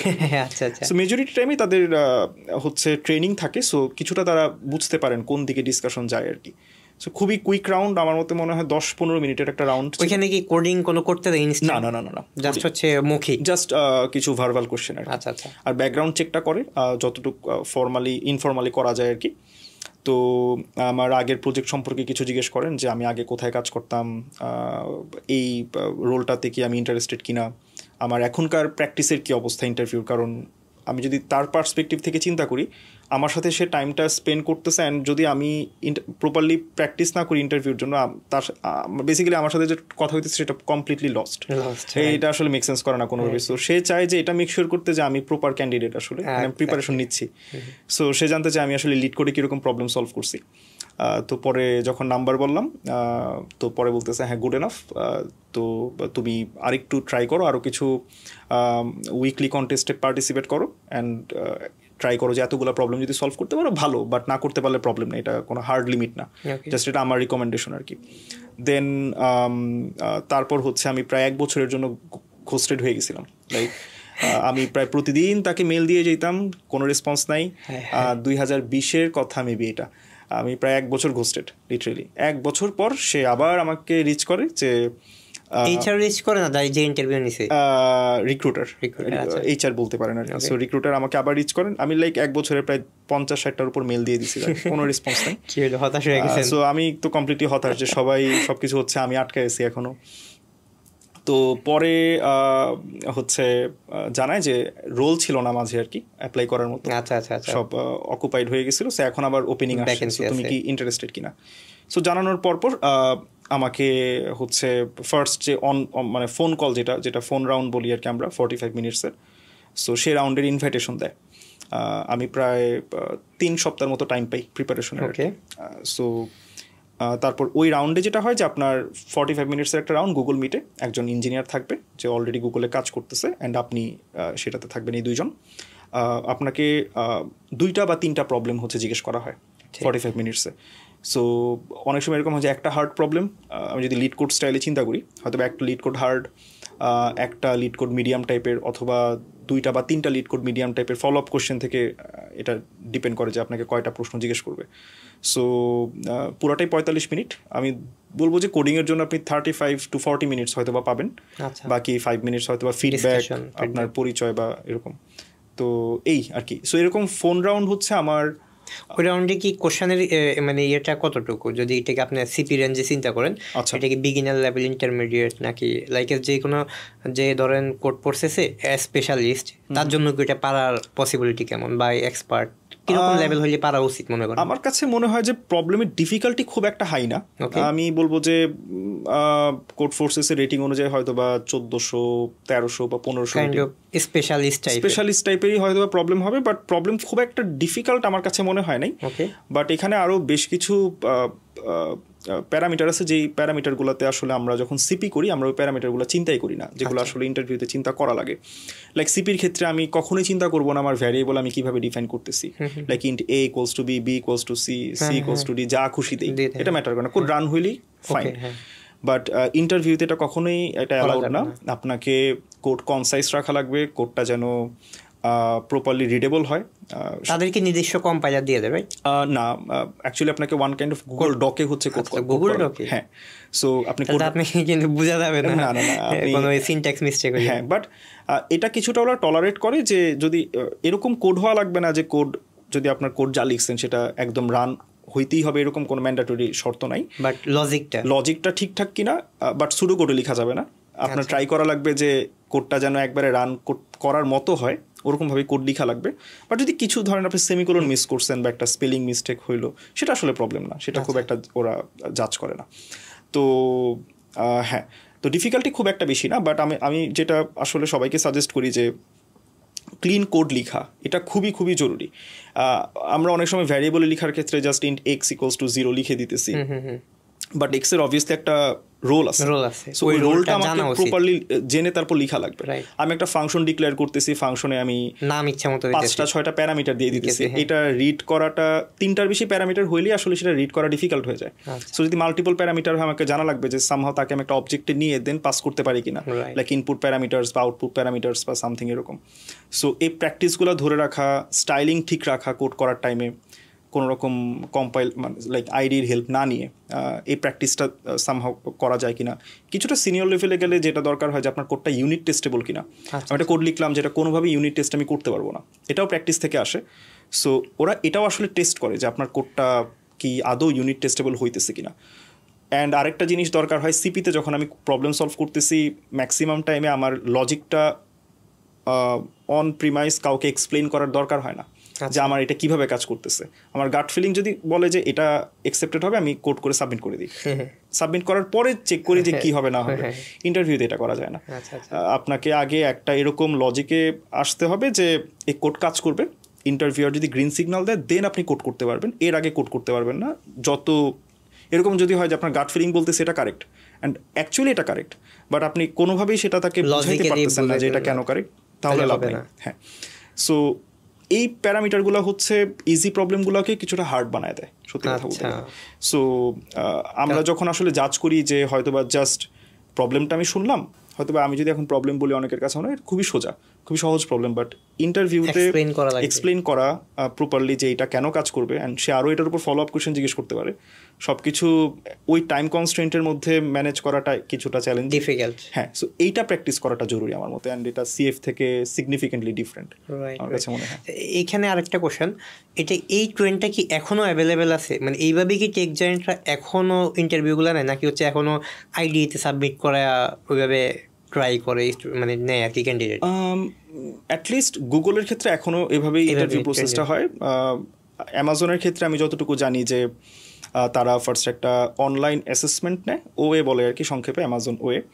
সো ওই অনলাইন অ্যাসেসমেন্টগুলোতে হচ্ছে আপনাকে ওয়ান কাইন্ড অফ হ্যাকার র্যাঙ্কের মতো কোনো একটা সাইটে আপনাকে হয়তো বা প্রোগ্রামিং প্রবলেম কিছু দিয়ে দিবে, আপনি যখন খুশি স্টার্ট করতে পারবেন, অন সাইটের মতো অনেকটা কোড ফোর্সেস টাইপের কন্টেস্ট আর কি, বাট ডিফিকাল্টি ইজিয়ার।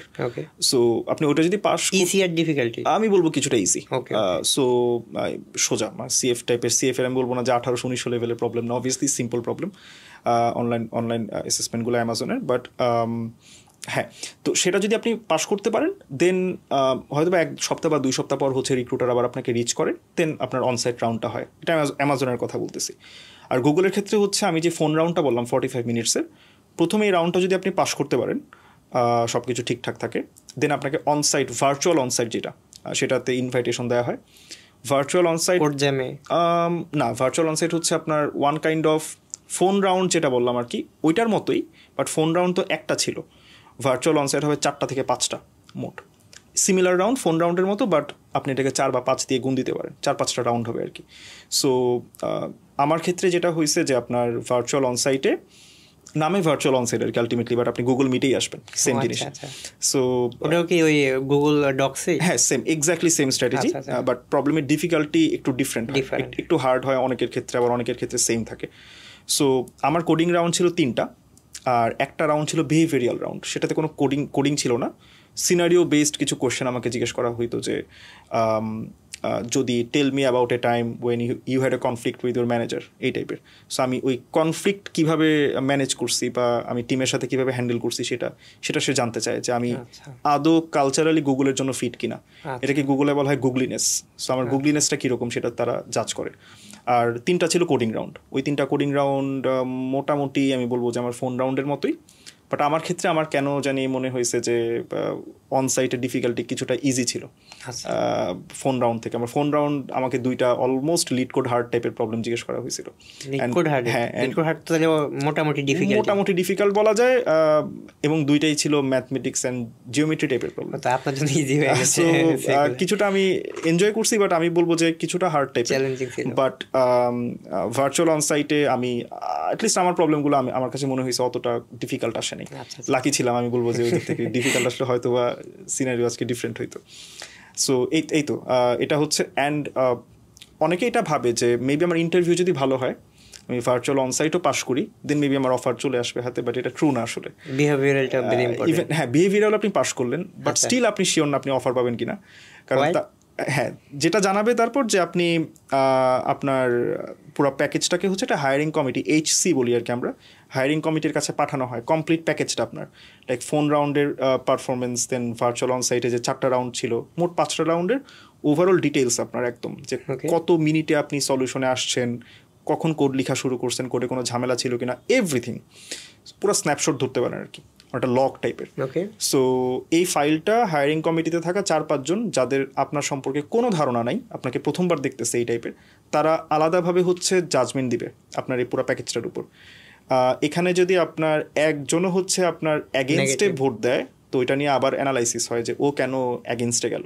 সো যদি দেখা যায় স্ট্রং রিজন থাকতেছে, দেন আপনি বাদ, হায়ারিং কমিটি থেকে আপনি বাদ চলে যাবেন, দেন দ্যাট মিনস আপনি one kind of rejected. So hiring committee যদি অ্যাপ্রুভাল দেয়, দেন আপনি হচ্ছে এখন অফার পাবেন না, আপনাকে তখন টিম ম্যাচিং একটা ইন্টারভিউ হবে আলাদা। আরেকটা টিম ম্যাচিং ইন্টারভিউতে কি হয়? টিম ম্যাচিং ইন্টারভিউ হয় যে একটা গুগল মিটে, হ্যাঁ এটাও গুগল মিট, সব গুগল মিট। সো এটাতে হচ্ছে আপনাকে জিজ্ঞেস করা হবে, বেশ কিছু টিম আসবে, ওয়ান কাইন্ড অফ আপনার প্রোফাইলটা একটা ওরা গুগল একটা পুলে দিয়ে দেয়।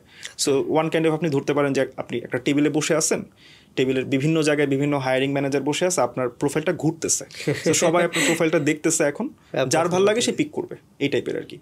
সো আমার প্রোফাইলটা এরকম 3টা টিম পিক করে, 3টা টিমের সাথে আমার কথা হয়, বাট প্রথম 2টা হচ্ছে তারা তাদেরকে অ্যাকচুয়ালি সেল করার ট্রাই করে, আমি আমাকে সেল করার ট্রাই করি।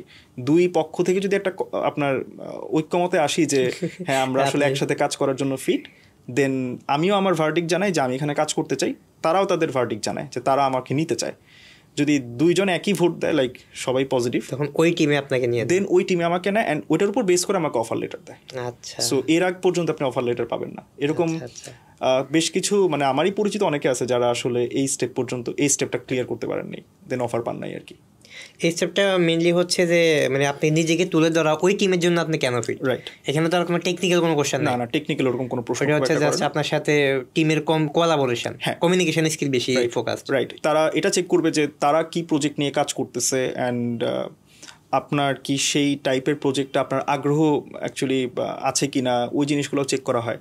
কারণ গুগলের তো আসলে অনেক ধরনের প্রজেক্ট নিয়ে কাজ করতেছে, তো অনেকের হয়তো বা হার্ডওয়্যার ভালো লাগে, অনেকের হয়তো বা সফটওয়্যার স্ট্যাকটাই ভালো লাগে, অনেক ভাগ আছে। হ্যাঁ, সো মানে আমার যদি হার্ডওয়্যার রিলেটেড কোনো এক্সপিরিয়েন্সই না থাকে, বাট র্যান্ডমলি আমাকে একটা হার্ডওয়্যারের টিমে দিয়ে দিল, যেটা আমি শুরুতে বলতেছিলাম যে আমাকে টিম পিক করার স্বাধীনতাটাও আমাকে দেওয়া উচিত আসলে।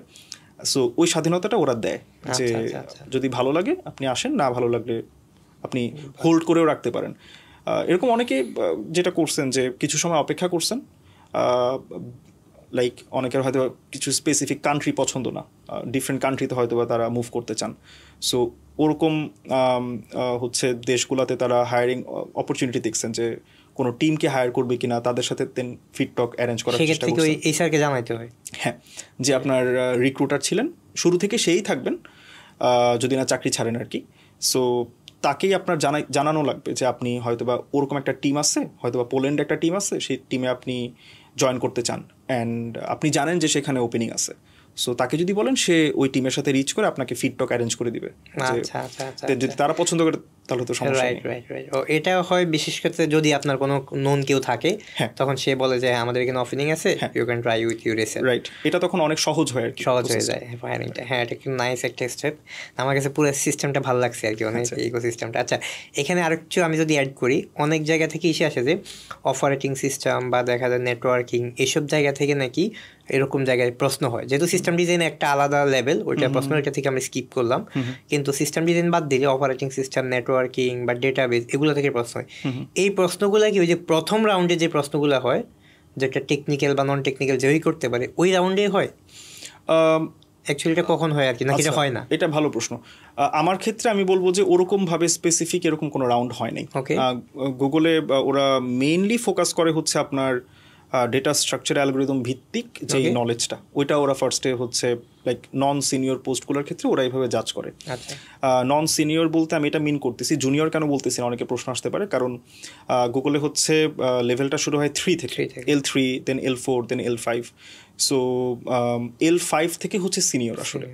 সো L3 অ্যান্ড L4 হচ্ছে জুনিয়র বলতে কোনো রোল নাই আসলে, সফটওয়্যার ইঞ্জিনিয়ার 2, সফটওয়্যার ইঞ্জিনিয়ার 3 এরকম। সফটওয়্যার ইঞ্জিনিয়ার 2 মানে হচ্ছে লেভেল 3 আসলে, আর সফটওয়্যার ইঞ্জিনিয়ার 3 মানে হচ্ছে লেভেল 4। একটা ইন্টারনালি ইউজ হয় আর একটা এক্সটার্নালি ইউজ হয় আর কি। লেভেলটা আমরা ইন্টারনালি ব্যবহার করি। সো লেভেল 3 আর লেভেল 4 এর জন্য কোনো সিস্টেম ডিজাইন রাউন্ড হয় না, ইভেন অপারেটিং সিস্টেম বা নেটওয়ার্কিং রিলেটেড কনসেপ্টের জন্য আলাদা কোনো রাউন্ড নাই। বাট যখন আপনার সিনিয়র লেভেলে আপনি অ্যাপ্লাই করেন, তখন যখন সিস্টেম ডিজাইন রাউন্ড হয়, ইভেনচুয়ালি তখন সব কিছু চলে আসে ওইখানে। তখন আপনাকে ওএস থেকেও প্রশ্ন করতে পারে, নেটওয়ার্কিং থেকেও প্রশ্ন করতে পারে। কোনো একটা পার্টিকুলার আপনি একটা সিস্টেম ডিজাইন করলেন, কোনো একটা কম্পোনেন্টের ভিতরে গিয়ে হয়তো বা ডিপ আপনাকে কোয়েশ্চেন করা শুরু করতেছে, সেখান থেকে OS, file management, networking, everything চলে আসতে পারে সেখানে। বাট অ্যাটলিস্ট আমাদের হ্যাঁ L3 বা L4 এর ক্ষেত্রে যদি ধরি, সেখানে আমার জানা মতে আর কি এখন পর্যন্ত ওরকম ওইসব থেকে নেটওয়ার্কিং বা ওএস রিলেটেড স্পেসিফিক ওরকম প্রশ্ন করে না। বাট ফার্স্ট রাউন্ডে খুবই বেসিক কিছু প্রশ্ন হয়তো বা করবে, ওটা সিভি রিলেটেড বা ওএস রিলেটেড এমসিকিউ টাইপের। ধরেন আপনি যদি top 25 MCQ on operating systems লিখে গুগল সার্চ করেন, মেবি আপনি সিমিলার প্রশ্ন পেয়ে যাবেন। এখন তো আরো ইজিলি পাওয়া যাবে, এখন তো জাস্ট গুগল সার্চ করা তো সঠিক অ্যানসার দেওয়া যাবে। রাইট। তার মানে হচ্ছে কেউ যদি একদম এন্ট্রি পজিশনে যেতে চায়, ওইগুলো খুব একটা ম্যাটার করে না, অ্যাটলিস্ট গুগলের ক্ষেত্রে অ্যাটলিস্ট আজকে পর্যন্ত। সামনে চেঞ্জ হয়, হ্যাঁ বলা যায় না। হ্যাঁ, রাইট, চেঞ্জ হতে পারে। এটা একটা নাইস জিনিস। আচ্ছা, আরেকটা জিনিস হচ্ছে এখন তো এআই আসতেছে। সো এআই আসার কারণে লাইক অনেকে যদি এই প্রশ্নগুলোর উত্তর সে চিন্তা করে না, আমি তো এটা এআই দিয়া পাশ থেকে দিয়ে দিব, এরকম মেন্টালিটি অনেকে বাংলাদেশে অলরেডি বিভিন্ন কিছু করে, যে আমি আসলে ট্রাই করি, হোয়াই নট, কেন আমি আসলে এআই গুগল থেকে এই জিনিসগুলো এইভাবে সলভ করে দিব এআই দিয়া। সো এই জিনিসটা আসলে কিভাবে তারা মানে ট্যাকেল দেয় আর কি? আপনার এই জিনিসটা নিয়ে কোনো আছে, ফিডব্যাক আছে যে গুগল কি এই জিনিসটা কি তাকে ধরতে পারবে যে সে আসলে অন্য জায়গা থেকে দিচ্ছে, কারণ এআই বেস্ট অ্যান্সারটা হয়ে যাচ্ছে তার, এরকম কোনো? হ্যাঁ, এটা আমার মতে খুব সহজেই ধরা যায় আসলে। ফার্স্ট অফ অল মানে এইরকম বিহেভিয়ারালি বোঝা যায়, 2-3 ভাবে করা যায়। ফার্স্ট অফ অল আমি যদি বলি যে কেউ যদি চ্যাট জিপিটি বা এরকম কোনো কিছুর হেল্প নেয়, ফার্স্টে তো তাকে এক্সপ্লেন করা লাগবে, সো প্রবলেমটা ফার্স্টে তাকে বোঝা লাগবে। সো এরকম না যে আমি প্রবলেম আমাকে বলা হইলো আর আমি হচ্ছে কোনো রকম ফলো আপ প্রশ্ন ছাড়াই আমি সলিউশন বলা শুরু করলাম, এটা কিছুটা ফিশি আর কি। যে তার মানে এখানে কিছুটা মানে সে কোনো রকম ফলো আপ প্রশ্ন করতেছেন, এটা তো হওয়ার কথা না। কারণ আমি যখন আপনাকে যখন প্রশ্ন করা হয়, প্রশ্নটা ইচ্ছাকৃতভাবে কিছুটা ভেগ রাখা হয় যেন আপনি কিছু প্রশ্ন করেন, ক্ল্যারিফাইং প্রশ্ন করেন আর কি। তো যদি কেউ দেখে যে কোনো ক্ল্যারিফাইং প্রশ্নই করতেছে না, তার মানে হয় সে প্রশ্ন বুঝেই নেই, অথবা অনেক বেশি প্রো, সে বেশি প্রো হইলে প্রশ্ন করা লাগবে। কারণ কিছু জায়গায় ইচ্ছাকৃত আমি ল্যাকিংস রাখছি যাতে আপনি প্রশ্ন করে ডিফারেন্ট ডিরেকশনে যান। প্রশ্ন না করলে দেখা যাবে যে আপনার ডিরেকশন 4-5টা আছে, আপনি র্যান্ডমলি যদি কোনোটা পিক করেন সঠিকটা না হইতে পারে, প্রবাবিলিটি অনেক কম। সো ফার্স্টেই এটা ধরা যায় আর কি, যে কেউ যদি আসলে অ্যাকচুয়ালি জানে। আর ক্যামেরা তো অন থাকেই নাম্বার 1। আর এক্সপ্লেনেশন স্টেপই আসলে ধরা খায় ম্যাক্সিমাম কেসে। যে এক্সপ্লেন যখন করা লাগে তখন দেখা যায় যে সে যদি চ্যাটজিপিটি থেকে হেল্প নেয়, প্রপার এক্সপ্লেন করতে পারে না। অনেক প্রো খেলোয়াড় আছে এখানে যারা হয়তো বা চ্যাটজিপিটিতে এক্সপ্লেনেশন সহই তারা চায় অ্যান্সারটা, বাট সে যখন এটা রিড আউট করবে তখন বোঝা যায় আসলে যে সে আদৌ বুঝতেছে কিনা। অ্যান্ড আপনি তাকে 4-5টা ক্ল্যারিফাইং প্রশ্ন যদি করেন তার এক্সপ্লেনেশনের উপর, যে তুমি যেটা এক্সপ্লেন করলা এই পার্টটা আমি বুঝি নাই, এই পার্টটা আমাকে একটু এইভাবে বুঝায় দাও, বা হোয়াট ইফ আমি আমার অ্যারের সবগুলো পজিটিভ দিতেছি বাট নেগেটিভ দিলে কি হবে, সে যদি আসলে বুঝে করে সে ইনস্ট্যান্ট অ্যান্সার দিতে পারবে যে ক্যাভিয়েটগুলো কী কী। বাট চ্যাটজিপিটি বা এরকম কোনো কিছুর হেল্প নিলে দেখা যাবে তার একটা ল্যাটেন্সি থাকবে, কারণ সে টাইপ তো করা লাগবে। সো ওইখানে ধরাটা আসলে পড়ে ম্যাক্সিমাম কেসে। আর সত্যি কথা বলতে মেজরিটি কেসে হচ্ছে গুগলে সিমিলার প্রশ্ন কখনো রিপিট হয় না। সো আপনার প্রবলেমটা মোস্ট অফ দ্য টাইম দেখা যাবে যে অ্যাটলিস্ট 100% না হোক 80% বা 90% ইউনিক। সো চ্যাটজিপিটির সলিউশনটা হয়তো বা কারেক্ট হবে না, যদি আপনি সব স্টেপ যদি পারও করেন, বাট আপনার সলিউশনে যদি কারেক্ট না হয়, মানে আপনি সবভাবেই অসৎ উপায় অবলম্বন করলেন বাট কোনোভাবেই ধরা পড়েন নাই, সবভাবেই সেফলি বেঁচে গেছেন, বাট আপনার কোডই ইনকারেক্ট, তাহলে তো লাভ নেই। সো এটা ধরা খুব সহজ আমার মতে। এটা অ্যাটলিস্ট এটার এখন সাকসেস রেট খুব কম, আমি বলবো যে এইগুলা ইউজ করে সাকসেস রেট পাওয়া খুবই ডিফিকাল্ট। এর থেকে মেবি এটা ইজিয়ার যদি আপনার ইন্টারভিউ অন্য কেউ দিয়ে দেয়, মানে ফানি। মানে এটা জাস্ট কন্ট্রাডিক্টরি একটা এক্সাম্পল আর কি, এটা সম্ভব না, বাট ওইটার থেকে এটা ইজিয়ার। রাইট। আচ্ছা, যাই হোক, তো এই বিষয়গুলো ইন্টারভিউ রাউন্ডটা আমরা খুব ভালোভাবে ডিসকাশন করলাম। আচ্ছা, এখান থেকে আমরা যদি আরেকটু ইন ডিটেলসে কোশ্চেন করি, বর্তমানে তো এআই আসতেছে, রাইট? সো এআই এর কোনো রাউন্ড কি ইন্টারভিউ রাউন্ডে দেওয়া উচিত কিনা, বা অন্য কোনো কোম্পানি দেয় কিনা, আপনার জানা আছে কিনা এআই এর কোনো রাউন্ড? যেহেতু এআই অলমোস্ট মানে ট্রাই করে যে এআই রিলেটেড কাজে নিয়ে নিবে টেক জায়ান্টগুলো, রাইট, বেশিরভাগ ক্ষেত্রেই। সো তারা কি এমন কোনো প্ল্যান করতেছে কিনা, বা আপনার জানা আছে কিনা, বা কোনো কোম্পানি নেয় কিনা এরকম ভাবে? আমার জানার মতো এখন পর্যন্ত মনে হয় যারা রিসার্চ সায়েন্টিস্ট পিএইচডি করে তাদের জন্য আলাদা রাউন্ড হইতে পারে, তাদের ক্ষেত্রে আলাদা থাকার একটা সম্ভাবনা থাকে, বাট এখন পর্যন্ত আমি এরকম কিছু জানি না আসলে। বা কোনো কোম্পানি যদি সেটা নিয়ে প্ল্যানিংও করতে থাকে, বাট সেটা হয়তো আমাদের এখন পর্যন্ত জানা খুবই ডিফিকাল্ট, জানা হয়তো সম্ভব হবে না, কারণ প্রত্যেকটা কাজের জন্য আলাদা আলাদা টিম থাকে। অ্যান্ড ম্যাক্সিমাম কেসে এই টপিকগুলা খুবই কনফিডেন্সিয়াল হয়, কারণ সব কোম্পানি এখন আসলে মেইন ফাইটটা করতেছে এআই নিয়ে, যে কে কত দ্রুত কোনো একটা এআই রিলেটেড প্রোডাক্ট লঞ্চ করতে পারে মার্কেটে, যে আগে করতে পারবে সেই হচ্ছে কিং। লাইক আমি বলবো যে চ্যাটজিপিটি যখন ফার্স্ট আসলো, এটা তো বেসিক্যালি এলএলএম মডেলটা ট্রান্সফর্মার, যে পেপারটা কিন্তু গুগলের, বাট গুগল এটাকে ইউটিলাইজ করতে পারে না প্রপারলি, রাইট? সো মার্কেটে প্রথমে আনাটা খুব ডিফিকাল্ট, মানে খুবই ক্রুশাল আমার মতে। অ্যান্ড এই কারণে ম্যাক্সিমাম কেসে এই ধরনের হচ্ছে টপিকগুলো খুবই কনফিডেন্সিয়াল রাখে। সো এই কারণে আমার এখনও জানার কোনো সুযোগ হয় নাই যে আসলে এরকম কিছু সামনে আসবে কিনা, বাট আমি সেন্স করতেছি আসার বেশ ভালো চান্স আছে, কারণ হয়তো বা আরেকটু ম্যাচিউরড হওয়ার পর। আরেকটা প্রশ্ন, ধরেন আপনি তো এআই শিখে গুগলে জয়েন করেন নাই না, কিন্তু কাইন্ড অফ আপনাকেও এখন এআই রিলেটেড কাজ করা লাগতেছে, রাইট? সো এটা আপনার জন্য কি চ্যালেঞ্জিং হয়েছে, বা তারা আপনাকে কি শেখার সুযোগ দিছে? মানে আপনি এটাকে কিভাবে কোপ আপ করছেন, বা চ্যালেঞ্জটা কিভাবে মোকাবিলা করছেন? ভালো প্রশ্ন। না, আমার এর আগে আসলে ওরকম আর্টিফিশিয়াল ইন্টেলিজেন্স লেভেলের কোনো এক্সপার্টিস আমার ছিল না, আমি কাজও করি নাই আগে। আমার থিসিসও ছিল ইউনিভার্সিটিতে data structure algorithm specific graph theory নিয়ে আমার থিসিস ছিল। সো আমার এআই ব্যাপারে আগে ধারণা ছিল না। সো গুগলে আসার পর এই স্পেসিফিক্যালি এই টিমে আসার পর আমার প্রথম এআই নিয়ে হচ্ছে এক্সপিরিয়েন্স, স্পেসিফিক্যালি এলএলএম মডেল বা ইমেজ জেনারেশন মডেলগুলো নিয়ে। আর আমাদের এখানে বেশ ভালো একটা, হয়তো এটা আমার টিম স্পেসিফিক একটা ভালো কালচার আছে যে এখানে প্রতি 2 সপ্তাহ বা 1 সপ্তাহ পর পর একটা সেশন, নলেজ শেয়ারিং সেশন হয়।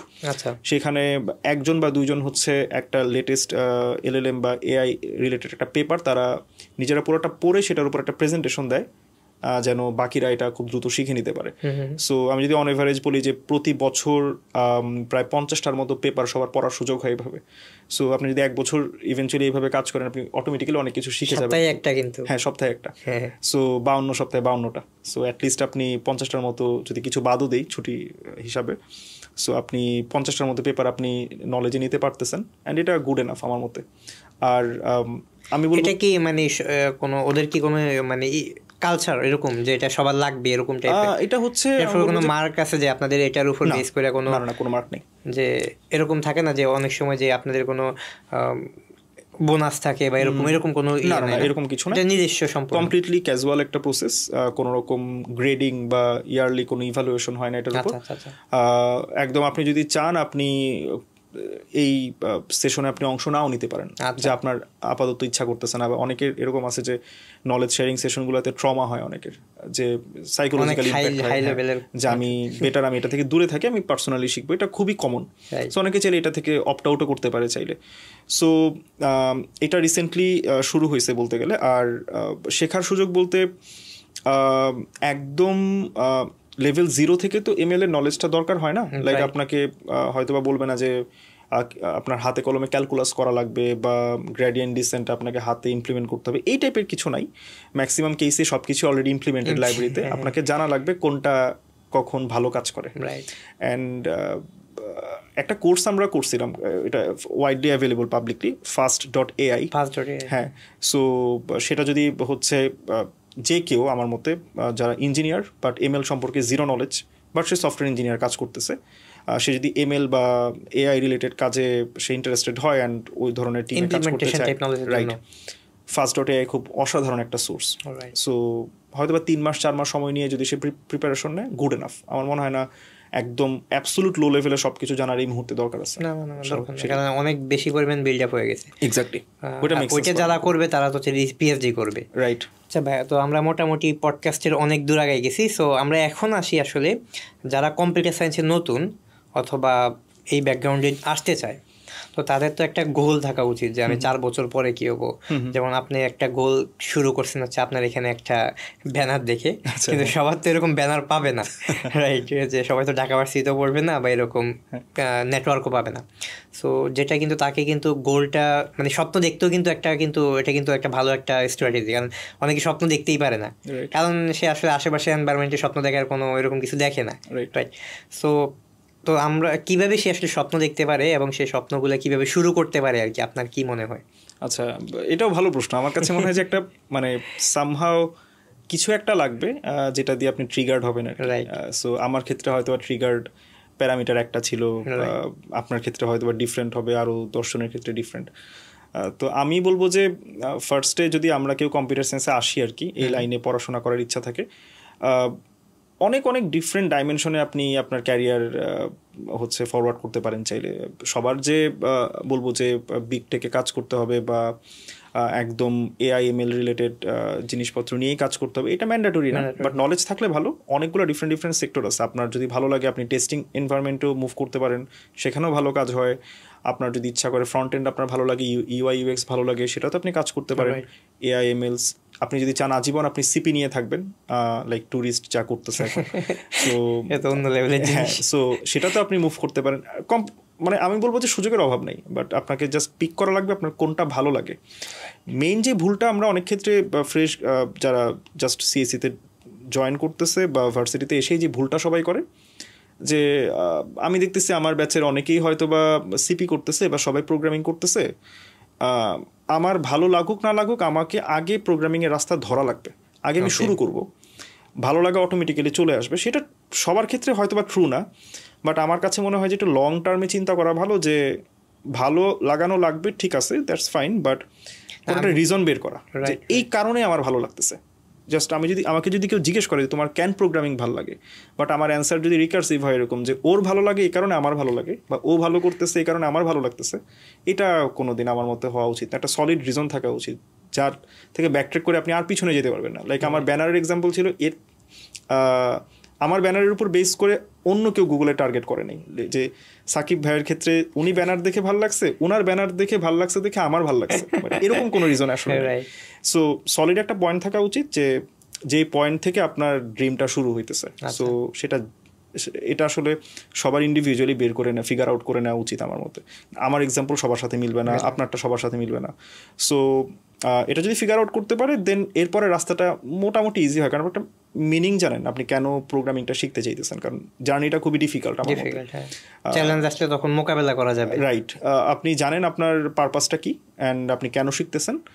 আর প্রোগ্রামিংয়ে আমার কাছে আরেকটা জিনিস মনে হয় যে সবাই বাধা ফেস করে যে লম্বা সময় কমিটমেন্ট দেওয়াটা। লাইক একটা প্রবলেম নিয়ে আপনার এরকমও হইতে পারে যে আপনি 3 মাস ট্রাই করতেছেন, বাট আপনি শিওর না 3 মাস পর আপনি আদৌ এটার সলিউশন পাবেন কিনা। এটা হইতেই পারে যে আপনি আদৌ কোনো সলিউশন পান নাই, বাট 3 মাস শেষ। ওইটাকে একসেপ্ট করার মেন্টালিটিও রাখা লাগবে। যদি এরকম হয় যে না 3 মাস আমি ট্রাই করলাম, বাট এই 3 মাসে অনেকের হয়তো বা 1 সপ্তাহে সলভ হয়ে গেছে, আমার 3 মাসেও হয় নাই, ডান আমি ছেড়ে দিলাম, তাহলে লাভ নেই। সো ওই মেন্টালিটিটাও নিজের মধ্যে যদি বিল্ড আপ করা যায়, তারপর আসলে প্রসেস জাস্ট একটা, আপনি প্রসেসে ঢুকে গেছেন এখন, দেন আপনি যদি প্রসেসের ফ্লোতেই থাকেন মোটামুটি আপনি বেশ ভালো একটা পজিশনে ইনশাল্লাহ মুভ করতে পারবেন। বাট মিনিংটাকে খোঁজা লাগবে যে আমি কেন প্রোগ্রামিং করতেছি। ফেসবুকে কাউকে দেখে বা কোনো সেলিব্রিটির কথায় বা কোনো কোর্স ইনস্ট্রাক্টরের কথায় আমি যদি কোনো একটা পার্টিকুলার কিছু একটা করা শুরু করি, করা যাইতে পারে, বাট মিনিংটা সামহাও আপনাকে নিজেই ডিফাইন করে নেওয়া লাগবে যে আমি কেন করতেছি। এটা হচ্ছে ইম্পর্টেন্ট। আরেকটা বিষয় যে 3 মাস সময়, বা অনেকে তো চিন্তা করবে হ্যাঁ তাইলে আমার মনে হয় একটা কোর্স করলে হয়ে যাবে, 3 মাস তো লাগবে না। তো এই বিষয়টা যে আমি 3 মাস কেন চিন্তা করবো, যে কোর্স করলে তো হয়তো দেখা যায় একদিনই হয়ে যাবে। সো এই বিষয়টা কীভাবে, মানে আসলে অনলাইন ট্রেনিংটা কি তাকে কোনোভাবে হেল্প করবে কি না এই কম্পিটিটিভ প্রোগ্রামিং জার্নিতে? কারণ এটা তো আসলে একটা থিঙ্কিংয়ের বিষয়, রাইট, সেলফ থিঙ্কিং। সো যদি অনলাইন কোর্স হেল্প করে, সেটা কীভাবে হেল্প করবে আর কি?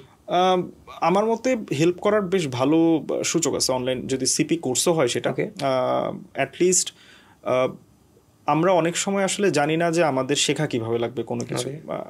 আমি এইভাবে ডিফাইন করি এই জিনিসটা যে আমরা বাঙালিরা, অ্যাটলিস্ট আমরা যারা সফটওয়্যার ইন্ডাস্ট্রিতে আসি বা কম্পিউটার সায়েন্স গ্র্যাজুয়েট যারা, তারা আসলে প্রবলেম যদি হার্ড হয় সেটা আমাদের মেইন প্রবলেম না। প্রবলেম হচ্ছে প্রবলেমটা ওয়েল ডিফাইন্ড কিনা। প্রবলেম যদি ওয়েল ডিফাইন্ড হয়, বাট প্রবলেমের ডিফিকাল্টি যদি হার্ডও হয়, আমরা প্রবলেমটা সলভ করতে পারি। বাট রিয়েল ওয়ার্ল্ডে ম্যাক্সিমাম প্রবলেম ডিফিকাল্টি তো হার্ড না, প্রবলেমের ডিফিকাল্টি মিডিয়াম বা মিডিয়াম হার্ড, বাট প্রবলেম কোনোভাবে ডিফাইন্ড না, খুবই আনডিফাইন্ড প্রবলেম। আনডিফাইন্ড স্টেটে আমরা হারাই যাই ম্যাক্সিমাম কেসে। সো ওই আনডিফাইন্ড স্টেট থেকে আপনি কীভাবে ডিফাইন্ড স্টেটে আসবেন, লাইক আপনি একটা আনডিফাইন্ড প্রবলেমকে আগে তো ডিফাইন করবেন, দেন সলভ করবেন। সো এটাই হচ্ছে স্টেপ প্রবলেম সলভিংয়ের। তো এইটা কীভাবে আসা লাগে এইটাই অনেক ক্ষেত্রে অনেকে জানে না বা বুঝে না। সো এই সাইডটাতে হচ্ছে কিছুটা গাইডেন্স দরকার হয়। আর আপনি যদি র্যান্ডমলি প্রবলেম সলভ করতে থাকেন, ইভেনচুয়ালি হয়তো বা লং রানে আপনি 10-12 বছর প্র্যাকটিস করলে হয়তো বা সেটা আপনাকে একটা কারেক্ট প্রসেসে নিয়ে যাবে। বাট একটা অর্গানাইজড ওয়েতে যদি আপনি আগান, হয়তো বা সেটা 10 বছরের জায়গায় 5 বছর বা 3 বছরও হইতে পারে যদি অর্গানাইজড ওয়েতে আপনি আগান। খেয়াল করবেন যে বাইরের দেশে অনেক রেড কোডারও আছে যারা জাস্ট 2 বছর বা 3 বছর প্র্যাকটিস করতেছে, দেন একদম নিউবি থেকে রেডে চলে গেছে। So there's definitely some kind of process যেটা তারা ফলো করতেছে। সো ওই প্রসেসটা কী, তো দেখা যায় তারা একটা অলিম্পিয়াড এনভায়রনমেন্টে আছে, বা তারা অলরেডি বেশ কয়েকবার ওয়ার্ল্ড ফাইনালসে যারা চ্যাম্পিয়ন হয়েছেন তাদের ডিরেক্ট গাইডেন্স তারা পাইতেছেন, কোনো ট্রিক্স বা কোনো পার্টিকুলার প্রসেস তারা ফলো করতেছেন। ওইটার জন্য অবভিয়াসলি গাইডেন্স থাকে, তারাও কিন্তু গাইডেন্স নেয়, তারা রেগুলার হচ্ছে প্র্যাকটিসের মধ্যে থাকে বা বিভিন্ন অলিম্পিয়াড সেশন হয়।